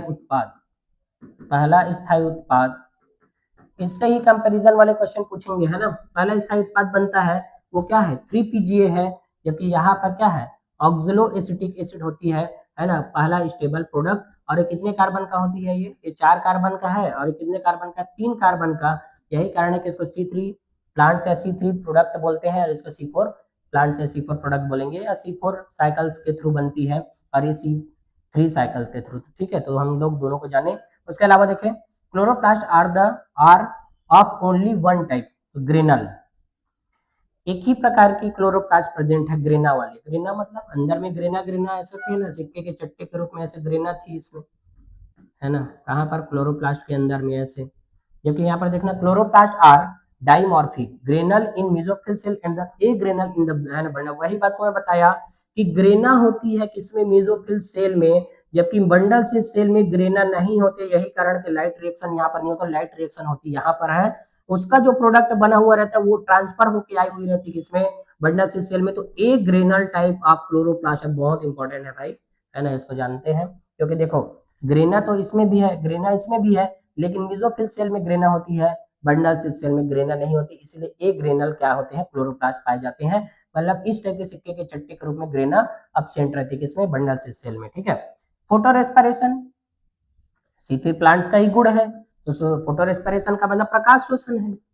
तो प्रकाश श्वसन किसमें होता है, C3 प्लांट्स में होती है। जबकि फोटो रेस्पिरेशन किसमें अब्सेंट रहते हैं, नेग्लेजिबल या तो फिर अब्सेंट, नेग्लेजिबल या तो अब्सेंट। नेग्लेजिबल का मतलब नगण्य होती है ना, होगी भी तो बहुत एकदम कम होगी, या तो फिर अब्सेंट ही रहती है। तो इसमें फोटो रेस्पिरेशन वगैरह नहीं होते, इसमें तो होते ही है। अब देखो, C3 प्लांट जो रहती है ना, यहाँ पर कार्बन डाइऑक्साइड के कॉन्सेंट्रेशन के साथ में भी तुलना किया गया। देखना, high carbon dioxide concentration compensation points 25 से लेकर 100 ml कार्बन डाइऑक्साइड पर लीटर में होती है। कार्बन डाइऑक्साइड मतलब ज्यादा कार्बन डाइऑक्साइड को ट्रैप करने की कोशिश करती है। और इसमें क्या है देखना, लो कार्बन डाइऑक्साइड पॉइंट्स हैं, कंपनसेशन पॉइंट्स। मतलब C4 प्लांट्स में ना, जो अभी का कार्बन डाइऑक्साइड की जो सांद्रता है अभी इन्वायरमेंट में, वो C4 के लिए क्या है, अच्छा है, अनुकूल है। मतलब भाई अभी ना जितना जरूरत है ना C4 प्लांट्स को ज्यादा ज्यादा क्या देने के लिए, प्रोडक्शन या उत्पादन देने के लिए जितना कार्बन डाइऑक्साइड चाहिए एटमॉस्फेयर में, उतना इसको मिल जाता है। तो कम से कम कार्बन डाइऑक्साइड को लेकर भी ये क्या करती है, हाई यील्ड देती है, अधिक उत्पादन। क्योंकि देखो, हम जानते हैं ग्लूकोज निर्माण के लिए कार्बन डाइऑक्साइड की जरूरत पड़ती है, वाटर की जरूरत पड़ती है, क्लोरोफिल की जरूरत पड़ती है, सनलाइट की जरूरत पड़ती है। 4 ही चीजों की जरूरत पड़ती है ना प्रकाश संश्लेषण में। तो यहाँ पर low carbon dioxide compensation points में भी क्या होती है, हायर प्रोडक्टिविटी देती है। ठीक है, कौन, C4 प्लांट्स। और अभी का इन्वायरमेंट देखना, 0.03 क्या है, 0.3% ही एटमॉस्फेयर में कार्बन डाइऑक्साइड कॉन्सेंट्रेशन है। 0.3% कार्बन डाइऑक्साइड कॉन्सेंट्रेशन की सांद्रता 0.3 है। और वर्तमान कार्बन डाइऑक्साइड की जो सांद्रता है वो C4 प्लांट के लिए अच्छा है, C3 प्लांट्स के लिए अच्छा नहीं है। ठीक है, भविष्य में जब कार्बन डाइऑक्साइड वैसे भी अभी बढ़ रही है, ग्लोबल वार्मिंग की वजह से कार्बन डाइऑक्साइड की जो कंसंट्रेशन है एटमॉस्फेयर में बढ़ रही है, ग्लोबल वार्मिंग, कार्बन डाइऑक्साइड की सांद्रता बढ़ रही है। तो भविष्य में इसकी जगह में ये जो है ना ज्यादा प्रोडक्शन देने की कोशिश करेंगे, है ना, क्योंकि कार्बन डाइऑक्साइड का कॉन्सेंट्रेशन बढ़ता है। तो उस टाइम में ये ज्यादा हाई कार्बन डाइऑक्साइड कॉन्सेंट्रेशन में क्या करते हैं, इन लोग ज्यादा प्रोडक्शन देते हैं। जबकि इन लोग कम में भी, मतलब देखो कम है तो भी हायर प्रोडक्शन देने की कोशिश करते हैं। उसके अलावा और देखें, optimum temperature for photosynthesis is about, देखो टेम्परेचर वैसे भी भाई आजकल है ना बढ़ते जा रही है, पेड़ वगैरह की कटाई हो रही है, तो टेम्परेचर लगातार दिनों दिन बढ़ रही है। गर्मी के दिन में तो 50 तक के टेम्परेचर चले जाते हैं, जबकि हम जानते हैं 40 डिग्री के ऊपर एंजाइम काम करना बंद कर देते हैं, है ना। साइंस कहता है क्या, कि 40 डिग्री के ऊपर में एंजाइम्स काम करना बंद कर देते हैं, और सही भी बात है, हम एंजाइम चैप्टर में पढ़े रहते हैं। 40 डिग्री के बाद में एंजाइम काम करना बंद कर देते हैं क्योंकि प्रोटीन का डीनेचुरेशन हो जाता है। तो अभी देखें कि अभी के हिसाब से देखा जाए तो C3 प्लांट्स में 25 डिग्री सेल्सियस जो होता है ऑप्टिमम टेम्परेचर होते हैं, इससे ज्यादा कहीं देंगे ना टेम्परेचर, तो भाई इसका एंजाइम काम करना बंद कर देगा। तो C3 प्लांट्स का एंजाइम काम करना बंद कर देगा तो प्रोडक्शन कहाँ से होगा, एंजाइम की वजह से तो पूरा सब चीज होता है, हर एक चीज एंजाइम की वजह से होते हैं। कोई भी सब्सट्रेट से प्रोडक्ट में चेंज होता है एंजाइम की वजह से होते हैं। तो यहाँ पर 25 डिग्री सेल्सियस ऑप्टिमम क्या है इसका टेम्परेचर, मतलब इसको क्रांतिक ताप बोलते हैं, 25 डिग्री है, जबकि इसका ज्यादा रहता है। और वर्तमान समय में तो कम टेम्परेचर है, 25 से 30 के तुलना में है। धीरे धीरे गर्मी आता है तो बढ़ते जाता है ना, गर्मी आता है तो बढ़ता कि नहीं बढ़ता टेम्परेचर, बताया 50 तक हो जाता है, मतलब 35 45 50 ये सब होने लग जाते हैं। तो ये जो रहती है ना ज्यादा, और हम पढ़े भी क्या पढ़े कि ये उच्च तापमान पर काम करती है, पढ़े उच्च तापमान के प्रति सहनशीलता दिखाते हैं, पढ़े कि नहीं पढ़े, सी फॉर प्लांट। तो देखो यहाँ पर उच्च तापमान के प्रति सहनशीलता दिखाई रही है ये सी फॉर प्लांट। उसके अलावा देखें photosynthetically less efficient and the productivity low. देखो फोटोसिंथेसिस की जो दर होती है ना, प्रकाश संश्लेषण की जो क्षमता रहती है, क्षमता एफिशिएंट का मतलब क्षमता, तो क्षमता क्या रहती है इसकी, कम। तो प्रकाश संश्लेषण कम करते हैं, तो बताओ प्रकाश संश्लेषण यदि कम होगा तो उत्पादकता भी क्या होगी, कम ही तो होगी। जबकि इसमें फोटोसिंथेटिकली मोर एफिशिएंट, फोटोसिंथेसिस बहुत तेजी से करती है और प्रोडक्टिविटी भी क्या होती है, उत्पादन जो है हाई होती है। और इन सब का एग्जाम्पल भी याद रखना भाई, ठीक है। तो कौन कौन से, धान वगैरह है ना, धान मतलब राइस, और उसके बाद व्हीट मतलब गेहूं, बीन का मतलब सेम वगैरह, पोटैटो मतलब क्या है, आलू, ठीक है। मेज, शुगर कैन, अरे क्या है, अमरंथ, सोरगम, है ना। मतलब देखो ये क्या है, मतलब सी फोर प्लांट्स हैं, मतलब। और ये क्या है, सोरगम, सोरगम का मतलब ज्वार बाजरा वगैरह जो रहती है, मेज वगैरह भी बात कही है ना, मेज, शुगर कैन वगैरह। देखो इन लोग क्या रहते हैं, इनके इनकी पत्तियों में ना विशेष संरचना जो है, क्रेंज, क्रेंज जो है, क्रेंज ये प्रेजेंट है, इसी की वजह से इन सबको है ना किसमें रखा गया है, सी फोर प्लांट्स में। मतलब इन लोग हायर प्रोडक्टिविटी देते हैं, जैसे मेज वगैरह, शुगर कैन वगैरह हो गया। और इनकी पत्तियों को भी देखे होंगे, पत्ती जो रहती लंबी लंबी रहती पत्तियां, मतलब लंबी लंबी रहेगी, और लंबी लंबी रहेगी मतलब उसमें कौन सा टाइप की एनाटॉमी प्रेजेंट है, क्रेंज प्रकार की एनाटॉमी है। और क्रेंज प्रकार की एनाटॉमी है, इसी की वजह से इसको सी फोर प्लांट्स में इंक्लूड किया गया है, ठीक है। इसको देखना क्या होती है ये, है ना, एमरेंथ जो है। C3 और C4 प्लांट्स के बीच में अंतर बता दिया, यहीं से ही सब बहुत सारे क्वेश्चन पूछते हैं भाई, है ना, बहुत इंपॉर्टेंट है। कौन कितने कार्बन का बनता है, कुछ ज्यादा कठिन नहीं है। जब दोनों साइकिल को पढ़े हुए रहते हैं तो हमें बताने आना चाहिए C3 प्लांट्स कौन है और C4 प्लांट्स कौन है, ठीक है।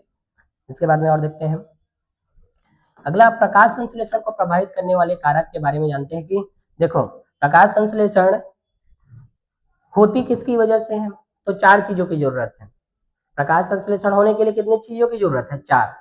मतलब देखो खाना बनाने के लिए, जैसे मान लो दाल चावल सब्जी बनाना है, तो दाल चावल सब्जी के लिए दाल की जरूरत है, सब्जी की भी जरूरत है, चावल की भी जरूरत है, तभी तो उसको हम लोग पका के बना पाएंगे।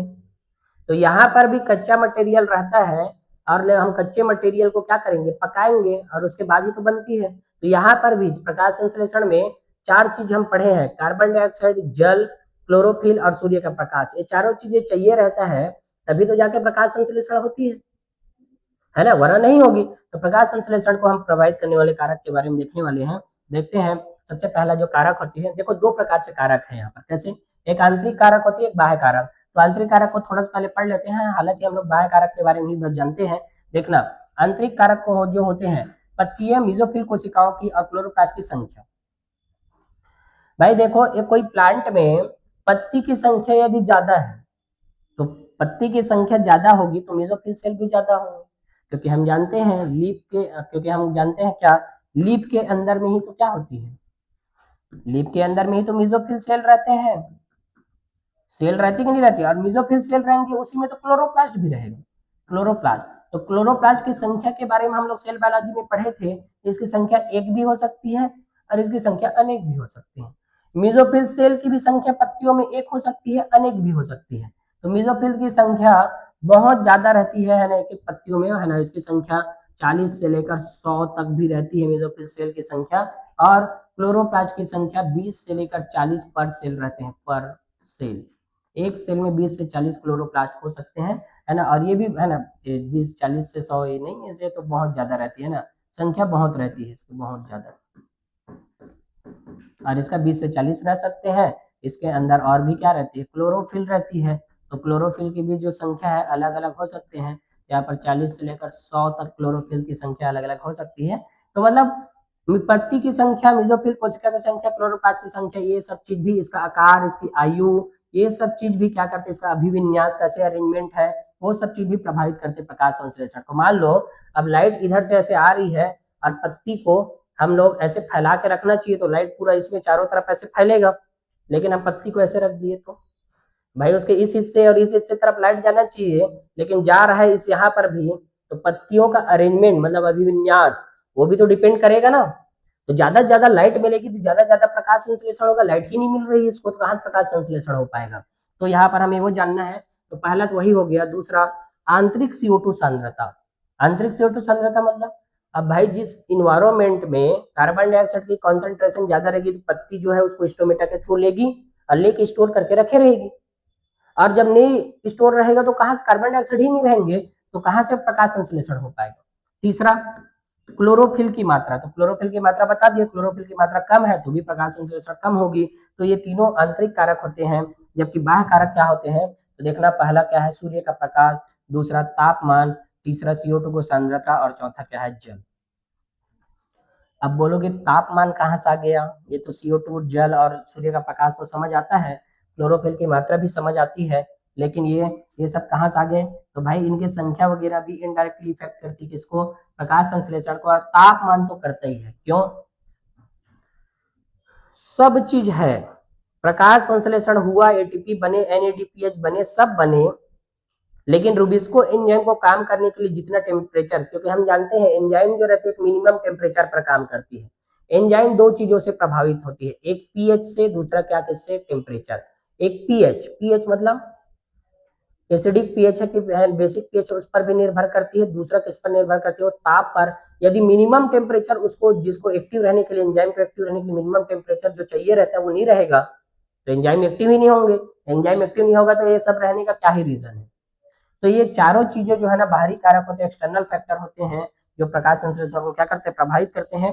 पादप कारक आनुवंशिक प्रकृति और पौधे की वृद्धि पर निर्भर होते हैं। पादप कारक का मतलब प्लांट ग्रोथ रेगुलेटर्स जो है, प्लांट के ग्रोथ को जो रेगुलेट करते हैं वो आनुवंशिक प्रकृति और पौधे की वृद्धि पर भी निर्भर करते हैं। तो इसमें हमें जानते हैं। और क्या, तो देखें है ना, यहाँ पर बहुत इंपॉर्टेंट है, एक साइंटिस्ट का नाम दिया गया है ब्लैकमैन, है ना, ब्लैकमैन है ये, ब्लैकमैन साइंटिस्ट, उसका नाम जानते हैं हम लोग। ब्लैकमैन का सीमाकारी सिद्धांत मतलब लॉ ऑफ लिमिटिंग फैक्टर दिया गया था, है ना, क्या, law of limiting factor, law of limiting factor किसके द्वारा दिया गया था, ब्लैकमैन नाम के साइंटिस्ट के द्वारा दिया गया लॉ ऑफ लिमिटिंग फैक्टर।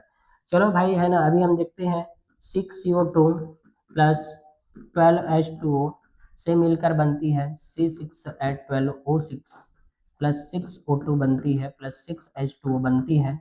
यहाँ पर हमें क्या चाहिए, सनलाइट चाहिए, है ना, और क्या चाहिए, क्लोरोफिल चाहिए। और क्लोरोफिल कहाँ पर रहता है, पत्तियों में। तो बताओ यहाँ पर ये है और यहाँ पर ये है, दो चीजें हैं और इससे क्या बन रही है, ग्लूकोज निर्माण हो रही है। तो ये फोटोसिंथेसिस का रिएक्शन है। तो लॉ ऑफ लिमिटिंग फैक्टर क्या बोलता है, लॉ ऑफ लिमिटिंग फैक्टर, चलो बताना। यहाँ पर एक एग्जांपल हम लोग ले रहे हैं, है ना, क्या ले रहे हैं, ये चावल ले रहे हैं हम लोग, और यहाँ पर दाल ले रहे हैं, और यहाँ पर ले रहे हैं, है ना, चावल और दाल में कंपैरिजन करते हैं, ठीक है। चावल है कितना, 1 किलो है, 1 kg, और यहाँ पर दाल कितना है, 500 ग्राम है, मतलब ये क्या है, हाफ kg है। अब हमें चावल और दाल को समान मात्रा में बनाना है, ठीक है, क्या बनाना है, समान मात्रा में।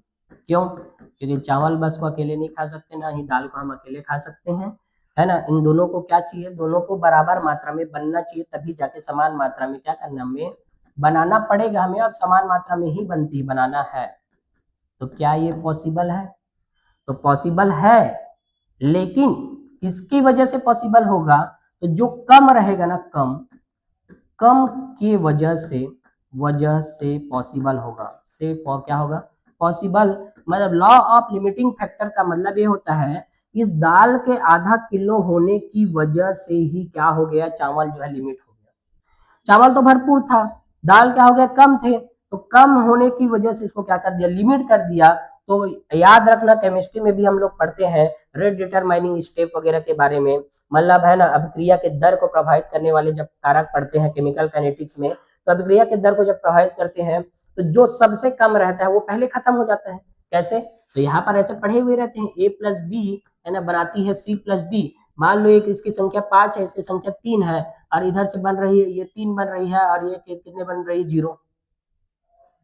तो 0 क्यों हो गया, यहाँ पर 5 और 3 है ना सेपरेट थे, इन लोग है ना क्या थे, क्रिया कारक, और इन लोग क्या था, प्रोडक्ट थे, तो इनको भी तो बनना चाहिए था 8, लेकिन लिमिट क्यों हो गया, क्योंकि भाई जो सबसे कम रहता है ना वही किसको रेट डिटरमाइनिंग स्टेप करती है, मतलब वो अभिक्रिया की दर को निर्धारित कर देती है कम वाली। तो यहाँ पर भी वही बात है कि ब्लैकमैन ने भी वही बात बोला था क्या, कि जो कम रहेंगे वही क्या होंगे, उसी की वजह से लिमिट हो जाएगा, सीमित हो जाएंगे, मतलब कोई चीज। प्रकाश संश्लेषण में इन सब चीजों की जरूरत है, चार चीजों की। कौन कौन से चार चीजों की, तो यहाँ पर देखो चार चीजें कौन कौन सी है। तो पहला कौन सा, कार्बन डाइऑक्साइड, दूसरा क्या है वाटर, तीसरा क्या है सनलाइट, और चौथा क्या है क्लोरोफिल। तो इन चारों की वजह से ही क्या हो जाती है, प्रकाश संश्लेषण की दर प्रभावित होती है। मतलब बोला जाए कि जैसे मान लो यहाँ पर 6 कार्बन डाइऑक्साइड मैं नहीं देता, वाटर को ज्यादा दे देता, तो कार्बन डाइऑक्साइड क्या हो जाते हैं, लिमिटिंग फैक्टर हो जाते हैं। मतलब सीधा सा सिंपल सा मीनिंग है, एक चीज याद रखना, जो सबसे कम होगा ना वही लिमिटिंग फैक्टर है, सीमाकारी कारक सीमा तय कर देता है, क्योंकि चारों चीजों की जरूरत है, चारों बराबर रहेंगे तभी प्रकाश संश्लेषण क्या होगा, पूरा होगा। यदि उसमें से जो कम हो जाएंगे तो उस जो जितना कम रहेगा उसके हिसाब से बाकी को एडजस्ट करना पड़ेगा अपने आप को। समझ आया कि नहीं आया, तो यहाँ पर हमें है ना ये जान लेना है। तो देखते हैं उसको है ना हिंदी में क्या लिखा है। यदि एक जैव रासायनिक प्रक्रिया एक से अधिक कारकों से प्रभावित होती है तो इसकी दर इसके न्यूनतम मूल्य इसकी दर इसके न्यूनतम मूल्य के निकटतम कारक द्वारा निर्धारित की जाती है। यह वह कारक है जो इसकी मात्रा बदलने पर प्रक्रिया को सीधे प्रभावित करती है, सीधी सी बात है। वही बात को मैं बोला, उसको यहाँ पर थ्योरेटिकल फॉर्म में लिख दिया है। उदाहरण के लिए हरी पत्ती, देखो कैसे उदाहरण दिए हैं इन लोगों ने।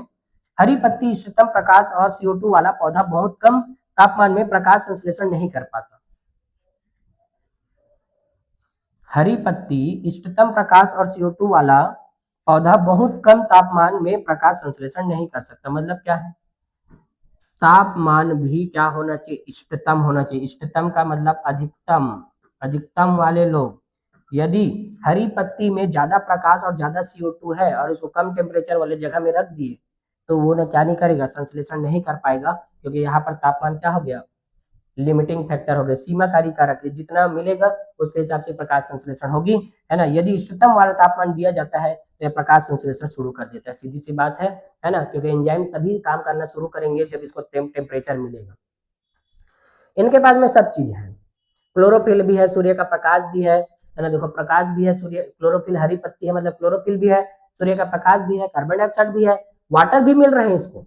लेकिन इसको टेम्परेचर नहीं मिला ना, तो टेम्परेचर नहीं मिलेगा तो भी नहीं करेगा, इसीलिए टेम्परेचर भी क्या है, सीमाकारी कारक हो सकते हैं। तो इष्टतम तापमान दिया जाता है, प्रकाश संश्लेषण शुरू कर देती है। तो लॉ ऑफ लिमिटिंग फैक्टर में ऐसे दो एग्जाम्पल बताया गया है। एग्जाम्पल को सीधा लिख के देंगे और एक पूछेंगे कि ये किसका सिद्धांत या किसका सीमाकारी कारक है या क्या चीज है, पूछेंगे कौन सा नियम। तो ब्लैकमैन का सीमाकारी कारक होती है ये, ठीक है। उसके आगे और देखें, अगला है प्रकाश, लाइट। प्रकाश की गुणवत्ता, प्रकाश की तीव्रता और प्रकाश के संपर्क में आने की अवधि प्रकाश संश्लेषण को प्रभावित करती है। प्रकाश तो इफेक्ट करेगा ही, है ना। जैसे हम छाया में रख देंगे तब प्रकाश संश्लेषण को नापेंगे और धूप में रखेंगे तब नापेंगे, तो प्रकाश तो करता है। तो कम प्रकाश तीव्रता, लेकिन प्रकाश जो है ना हमेशा मिलते रहती है, देखना। कम प्रकाश तीव्रता पर घटना प्रकाश और CO2 निर्धारण दरों के बीच में एक रैखिक संबंध होती है। मतलब देखा जाए कि देखना, लाइट इंटेंसिटी, लाइट इधर की ओर आ रही है और यहाँ पर रेट ऑफ फोटोसिंथेसिस के बीच में ग्राफ है। देखना इसके बीच में एक लीनियर संबंध है, मतलब यहाँ से रेखीय ग्राफ बनता है, रेखीय ग्राफ। इसका मतलब क्या है कि लाइट जैसे जैसे आती जाती है ना, लाइट जैसे जैसे आएगी डायरेक्टली प्रोपोर्शनल है, मतलब लाइट जैसे जैसे आएगी तो सीधा सीधा प्रकाश संश्लेषण की दर भी लगातार बढ़ते जाता है। मतलब जब सूर्य का प्रकाश सुबह आता है तो उस टाइम में इंटेंसिटी कम रहती है, लाइट की तीव्रता कम रहेगी, तो प्रकाश संश्लेषण की दर भी क्या रहेगी, कम। तो धीरे धीरे है ना सूर्य जो है ना, जैसे 7 बज गया, 8 बज गया, 9 बज गया, 10 बज गया, ऐसे जब टाइम होते जाती है तो प्रकाश की तीव्रता भी बढ़ती जाती है, और प्रकाश की तीव्रता बढ़ेगी तो रेट ऑफ फोटोसिंथेसिस मतलब प्रकाश संश्लेषण की दर भी लगातार बढ़ते जाती है। लेकिन भाई कितना ही बढ़ लेगी, उसको भी एक टाइम आएगा, उसको रुकना पड़ेगा। तो है ना, जैसे 12 बज जाते हैं ना, सबका 12 बजता है वाला बात जानते कि नहीं जानते, या कैसे भी कितना भी तोप चल रहा है सबका 12 बजना तय है, तो इसका भी 12 बजता है। ऐसे तीव्रता कितना आएगी यहाँ पर, जितना भी आ जाए उसके बाद जब तीव्रता को बढ़ाएंगे तो क्या हो जाएगी, प्रकाश संश्लेषण की दर नहीं बढ़ने वाली, ठीक है। देख सकते हैं हम लोग, उच्च प्रकाश तीव्रता पर दर आगे नहीं बढ़ती क्योंकि अन्य कारक सीमित हो जाते हैं। लेकिन प्रकाश की तीव्रता से इसको ना कोई लेना देना नहीं है भाई, वो तो आएगी और जितना आएगी ना तो बढ़ते ही जाएगी। लेकिन यहाँ पर लिमिट क्यों हुआ, सीमित क्यों हो गया, क्योंकि दूसरे चीज नहीं मिल रहा है फिर इसको। मतलब प्रकाश तो आ रही है पर्याप्त मात्रा में, लेकिन कार्बन डाइऑक्साइड उतना नहीं मिला, मान लो जल जो आना चाहिए जल नहीं मिल पाया, या उतना क्लोरोफिल नहीं है जितना उसको चाहिए, तो बता दूसरे लोग तो सीमाकारी कारक बन गए ना। मतलब वही बताया, अभी देखो चावल तो थे हमारे पास में बहुत सारे, लेकिन दाल तो नहीं थे। तो जो कम रहता है ना उसके हिसाब से सीमाकारी कारक बन जाती है। तो प्रकाश जो रहती है कभी भी सीमाकारी कारक नहीं हो सकती, क्योंकि वो हमेशा आती है। और वैसे भी हम जानते हैं कि पार रेडिएशन में 2 से 10% लाइट का ही यूज करता है। क्या लाइट का यूज होता है? किसमें यूज होता है? किसके द्वारा किया जाता है? प्लांट द्वारा। प्लांट द्वारा पार का फोटोसिंथेटिक एक्टिव रेडिएशन जो होती है ना, जो 400 से लेकर 780 नैनोमीटर वेवलेंथ की जो जितने भी लाइट है उसको पार बोलते हैं। तो वैसी के द्वारा 2 से 10% लाइट का यूज किया जाता है प्लांट्स के द्वारा, पूरे को नहीं कर सकते। समझ आया कि नहीं आया? प्रकाश संतृप्ति पूर्ण सूर्य के प्रकाश के 10% है ना पर होती है, इसलिए छाया में या घने जंगलों में पौधों को छोड़कर, है ना। देखो यहाँ पर बहुत इंपॉर्टेंट लाइन है, क्या कि प्रकाश संतृप्ति के मतलब इसको ना टोटल लाइट का 10% बस दे दो, उसके बाद इसको भाई कोई मतलब नहीं है, 100% लाइट से इसको कोई लेना देना नहीं है। 10% भी आ जाएगा ना टोटल लाइट का, उसी में संतृप्त हो जाती है।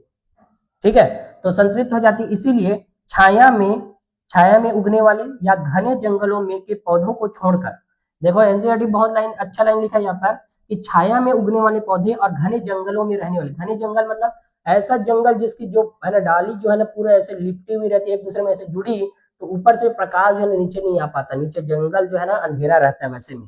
ठीक है, घने जंगलों के पौधों को छोड़कर प्रकाश शायद ही कभी प्रकृति में एक सीमाकारी कारक होता है। तो प्रकाश सीमाकारी कारक नहीं हो सकता, उसका 2 रीजन है। क्या कि देखो, एक तो वो 10% में ही सेचुरेशन कर लेता है अपना, और दूसरा क्या है कि हमेशा सूर्य रहते ही है। अब बादल छा जाता है तभी बस नहीं रहते सूर्य, बाकी हर टाइम में सूर्य रहेगा ही। इसीलिए प्रकाश हमेशा, है ना, सीमाकारी कारक कभी नहीं होंगे, ये बात याद रख लेना है। घटना प्रकाश में उच्च वृद्धि क्लोरोफिल को तोड़ देती है, या प्रकाश प्रकाश संश्लेषण को कम कर देती है ना। एक बात और जानते हैं हम लोग, यहाँ पर क्यों हुआ, यहाँ से यहाँ क्यों हो रहा है, यहाँ पर से प्रकाश संश्लेषण की दर एक सीमित क्यों हो गई? क्योंकि कभी कभी क्या होता है कि दूसरे चीज, इसका 2 रीजन है यहाँ पर, रीजन। तो रीजन कितने हैं? 2।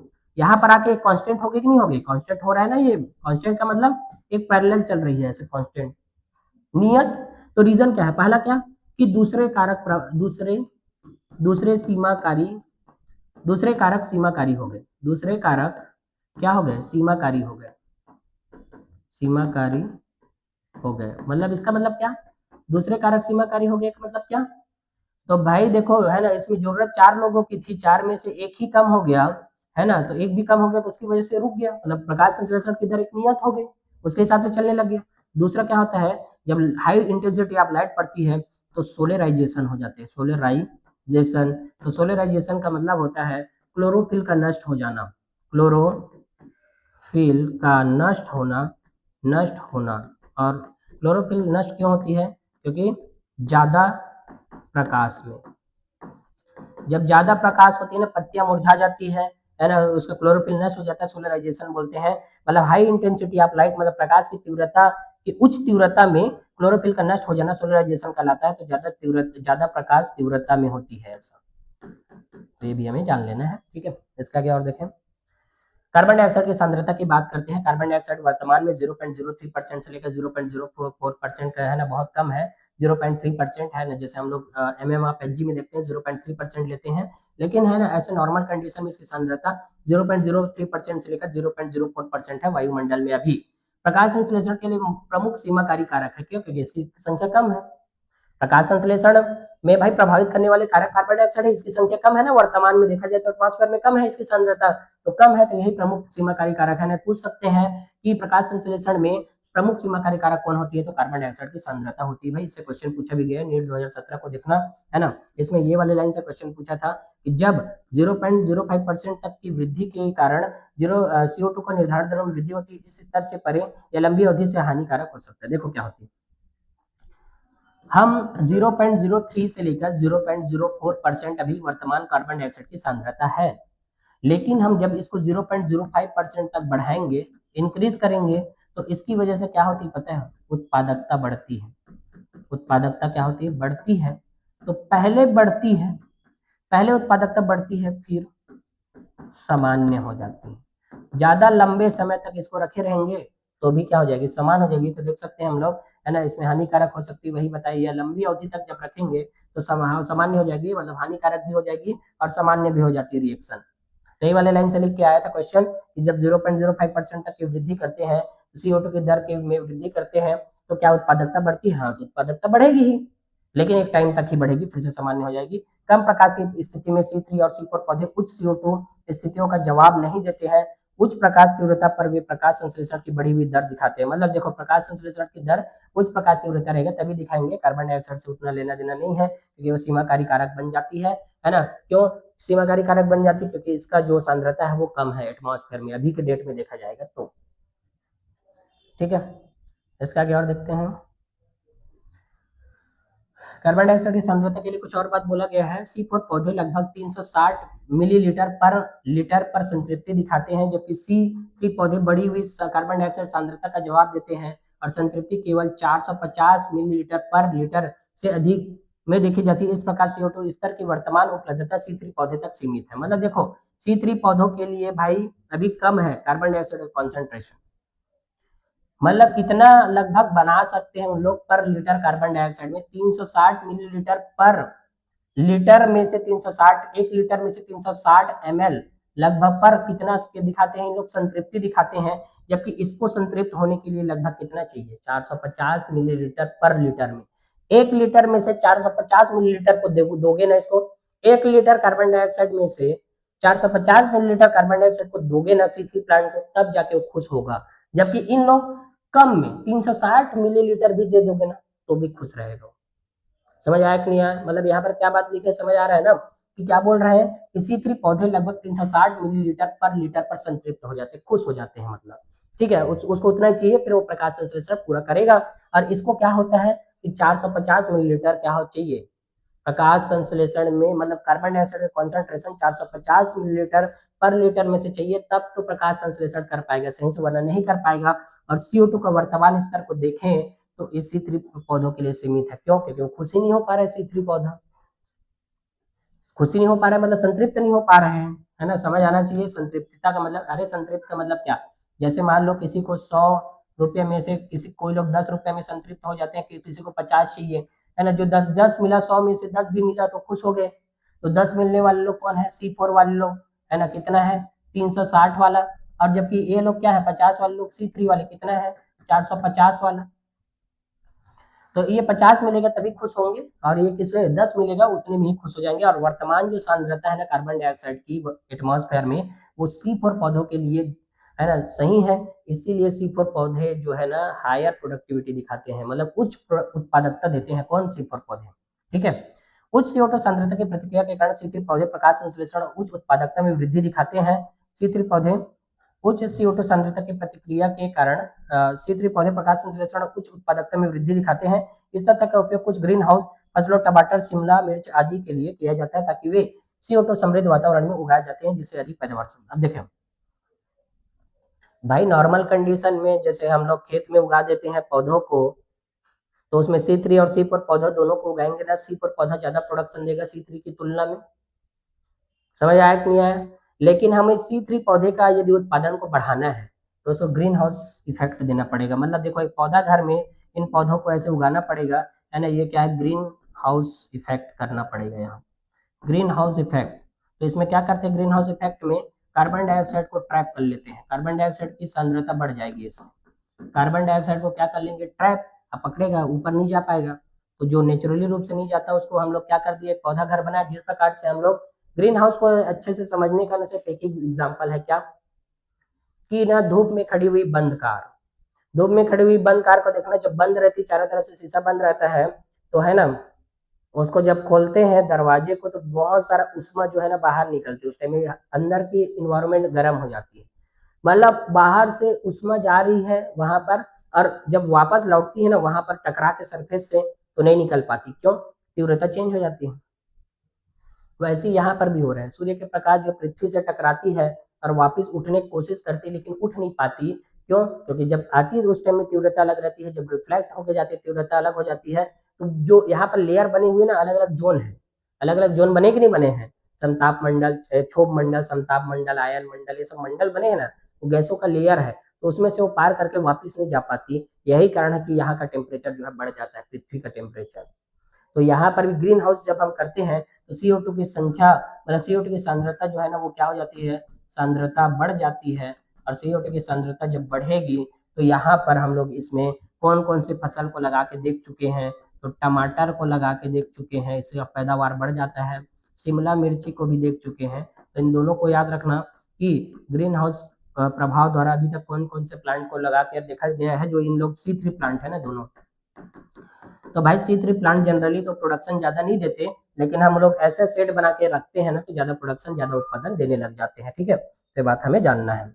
ठीक है, इसके बाद और देखें, तापमान, तापमान भी इफेक्ट करता है, बता ही दिया। अंधेरे प्रतिक्रिया एंजाइमेटिक होने के कारण, अंधेरे प्रक्रिया मतलब जो डार्क रिएक्शन होती है ना, डार्क रिएक्शन, उसमें तो एंजाइम होते हैं पूरे। तो एंजाइम कौन से, जैसे कि रूबिस्को होती है C3 में, और पेप्केज होते हैं, पेप्केज एंजाइम किसमें, C4 में, और C4 में रूबिस्को भी रहता है।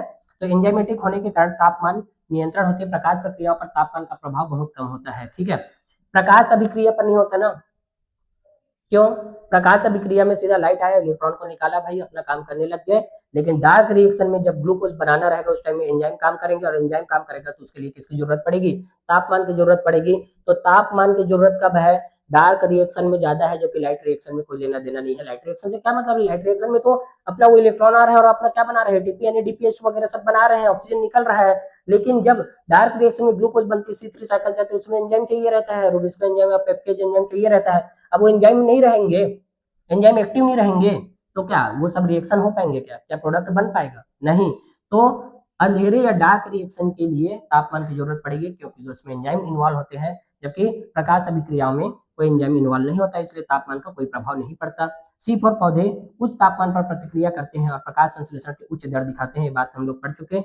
C3 पौधों का तापमान बहुत कम होता है ना, कम होता है मतलब 25 डिग्री सेल्सियस में बताया था ना उसका कंपेरिजन में। पौधों का इष्टतम तापमान भी उनके आवास पर निर्भर करता है। उष्णकटिबंधीय पौधों में समशीतोष्ण जलवायु के अनुकूल पौधों की तुलना में उच्च तापमान इष्टतम अधिक होता है। इष्टतम का मतलब होता है अधिकतम। पौधों का इष्टतम तापमान मतलब अधिकतम तापमान भी उनके आवास पर निर्भर करता है। उष्णकटिबंधीय पौधों में समशीतोष्ण जलवायु के अनुकूल पौधों की तुलना में इष्टतम तापमान अधिक होते हैं। समशीतोष्ण और उष्णकटिबंधीय में दोनों में डिफरेंस क्या है, समशीतोष्ण का मतलब होता है जहाँ पर कि जो इन्वायरमेंट है या मिट्टी है या बोल सकते हैं वहाँ का आसपास का आवाज जो है ना हमेशा ठंडा रहेगा। जैसे शिमला मनाली तरफ जाना, अभी बर्फ गिर रहे होंगे और इधर गर्मी है, समझ आया कि नहीं आया, इंडिया में ही वेरिएशन है। तो इंडिया में बात करें हम लोग उधर के, तो अभी बहुत मतलब वहां पर के लोग स्वेटर ही पहने रहते हैं हर टाइम। तो समशीतोष्ण, शीतोष्ण का मतलब शीतलहर वाली, मतलब वो जगह जहाँ पर टेम्परेचर हमेशा कम रहती है, 10, 12, 15। तो भाई उधर के लोग फिर कैसे जीते होंगे, उधर तो फिर कोई फसल हो ही नहीं पाएगी। इस हिसाब से देखिए तो हम लोग 25 डिग्री सेल्सियस मिनिमम टेम्परेचर चाहिए किसके लिए, C3 प्लांट्स को ग्रोथ करने के लिए, और उधर का टेम्परेचर तो नहीं है इतना। तो फिर क्या, तो उन लोग है ना, उन लोग का इम्पोर्ट से काम चलता है, मतलब दूसरे तरफ से ना वहाँ पर खाद्य सामग्री जाती है, तब जाके उन लोग खाना पीना खा पाते हैं, है ना। तभी देखना इधर से ज्यादा महंगा रहता है उधर की चीज, जैसे उधर जब जाओगे तो उन लोग है ना टूरिस्ट प्लेस है, तो वहाँ के लोग उन सबसे पैसा कमाते हैं और इधर से प्रोडक्ट लेके खाते रहते हैं। समझ आया कि नहीं आया, जबकि हम लोग उष्णकटिबंधीय क्षेत्रों में रहते हैं, जो मिडिल मिडिल भारत है, मतलब मध्य भारत, उसमें क्या रहती है ज्यादातर सम उष्णकटिबंधीय क्षेत्र है हमारे, मतलब हमारा टेम्परेचर जो है ना कम ज्यादा होते रहता है ना, कभी बहुत कम हो जाता है, 10 डिग्री सेल्सियस भी हो जाता है ठंड में, और कभी कभी 50 डिग्री सेल्सियस भी हो जाता है। तो हमारे तरफ नॉर्मल कंडीशन है पेड़ पौधों के उगने के लिए। जैसे मान लो सेब के उगने के लिए क्या चाहिए, टेम्परेचर कम चाहिए, सेब वगैरह हमारे तरफ लगाएंगे तो नहीं आता, लगा तो सकते हैं ना सेब वगैरह को, सेब आती कहाँ से, उधर से, और बदले में हमारे तरफ से उधर क्या जाता है, खाना पीना जाता है, उधर से सेब फल वगैरह आते हैं। समझ आया कि नहीं आया, तो जो जैसा पौधा रहता है ना उसी हिसाब से अनुकूलन करता है, उसी हिसाब। भाई देखो प्रकाश संश्लेषण जो करेगा ना प्लांट या पौधा, वही क्या बनाएगा, खाना बनाएगा, वही क्या होंगे, उसी के द्वारा ही फल सब वगैरह सब आते हैं। तो ये सब चीज जान गए, है ना। ठीक है, तो मेरे ख्याल से पूरा बात समझ आया होगा, है ना। जल को देख लेते हैं थोड़ा सा और। पानी का तनाव रंध्रों को बंद कर देता है, इसलिए CO2 की उपलब्धता कम हो जाती है। अब देखें, अब ना कभी कभी क्या होता है गर्मी के दिन में, देखना पत्तियां सुबह के टाइम में ना बढ़िया खिली खिली रहती है, सुबह के टाइम मतलब है ना 8, 9 बजे 10 बजे तक की। उसके बाद 11 बजे से मुरझाने लग जाती है, 4 बजे तक मुरझाई रहती है वहाँ, पत्तियां मुरझाती है ना। तो मुरझाए रहने का कारण क्या है, तनाव की स्थिति में आ जाती है, क्योंकि भाई टेम्परेचर हाई इंटेंसिटी है, पानी जो है वाटर लॉस वेपर के फॉर्म में मतलब उष्मा के रूप में हानि होती रहती है पानी का। और जब पानी जब बाहर होते रहेंगे तो पत्तियां कहाँ से खिली खिली दिखाई देगी, तो उस टाइम में रंध्र बंद हो जाते हैं। और जब रंध्र बंद हो गया तो भाई कार्बन डाइऑक्साइड कहाँ से अंदर घुस पाएगा। तो हम जानते हैं कि पत्तियों को स्ट्रेस के समय में पत्तियों के स्टोमेटा को बंद कर देती है कौन, abscisic acid ABA. Abscisic acid, इसीलिए इसको हम लोग तनाव हार्मोन बोलते हैं। इसको हम लोग प्लांट ग्रोथ एंड डेवलपमेंट वाले चैप्टर में पढ़ेंगे, है ना, कि क्या है कि एब्सिसिक एसिड जो होती है तनाव हार्मोन है, क्योंकि स्ट्रेस के समय रंध्र बंद हो जाते हैं। रंध्र क्या हो जाते हैं, बंद। अब रंध्र बंद हो गए तो कार्बन डाइऑक्साइड कहाँ से आ जाएगा, इन्वायरमेंट से। तो प्रकाश संश्लेषण की दर ऐसे भी कम होगी, तो प्रकाश संश्लेषण के लिए कार्बन डाइऑक्साइड चाहिए रहता है। तो पानी का तनाव भी पत्तियों को मुरझा देता है। तो इस प्रकार पत्तियों के सतह क्षेत्र और उनकी चयापचय गतिविधियों को कम कर देता है। सीधी सी बात है भाई, जो भी एक्टिविटी वगैरह रहेंगे, है ना, वो सब कम हो जाएंगे। किस टाइम में, जिस टाइम में पत्तियां मुरझा जाएगी उस टाइम में। तो वो जल का, है ना, जल की कमी हो जाएगी। तो देखना गर्मी के दिनों में सूख जाती है। जैसे उस टाइम में हम लोग नया प्लांट लगाते हैं ना गर्मी के समय में, तो नया प्लांट जो है ना सूख जाती है जल्दी। क्यों, पानी का कंडक्शन सही से नहीं हो पाता, वेपर के फॉर्म में उष्मा के रूप में उठती जाती है, क्योंकि बाहर का टेम्परेचर ज़्यादा होता है। इसीलिए सिर्फ हम लोग, है ना, बरसात के समय वगैरह में जब हम प्लांट को लगाएंगे तो ज़्यादा अच्छा रहता है एज कम्पेयर टू गर्मी। गर्मी के टाइम में या तो उसको लगातार पानी देना है, तब जाके वो, है ना, कर पाएगा। तो ये सब चीज़ें होती है प्रकाश संश्लेषण में, है ना। तो मेरे ख्याल से पूरा बात समझ आया होगा, है ना। तो आज की क्लास में हम लोग यहाँ तक पढ़ते हैं। नेक्स्ट क्लास हम लोग फोटो रेस्पिरेशन के लिए पढ़ेंगे, है ना। इन सब का पीडीएफ चाहिए तो यहाँ पर से मैसेज कर सकते हैं। नीट जोन KWD को सब्सक्राइब करके रखना है सभी को। बाकी ये जो इंस्टाग्राम पेज वगैरह इसको भी फॉलो करना है, ठीक है। ये नोट्स अभी अवेलेबल होंगे किसमें, नीट जोन क्लासेस वाले टेलीग्राम चैनल में, तो वहाँ से भी डाउनलोड कर सकते हैं, ठीक है। Thank you.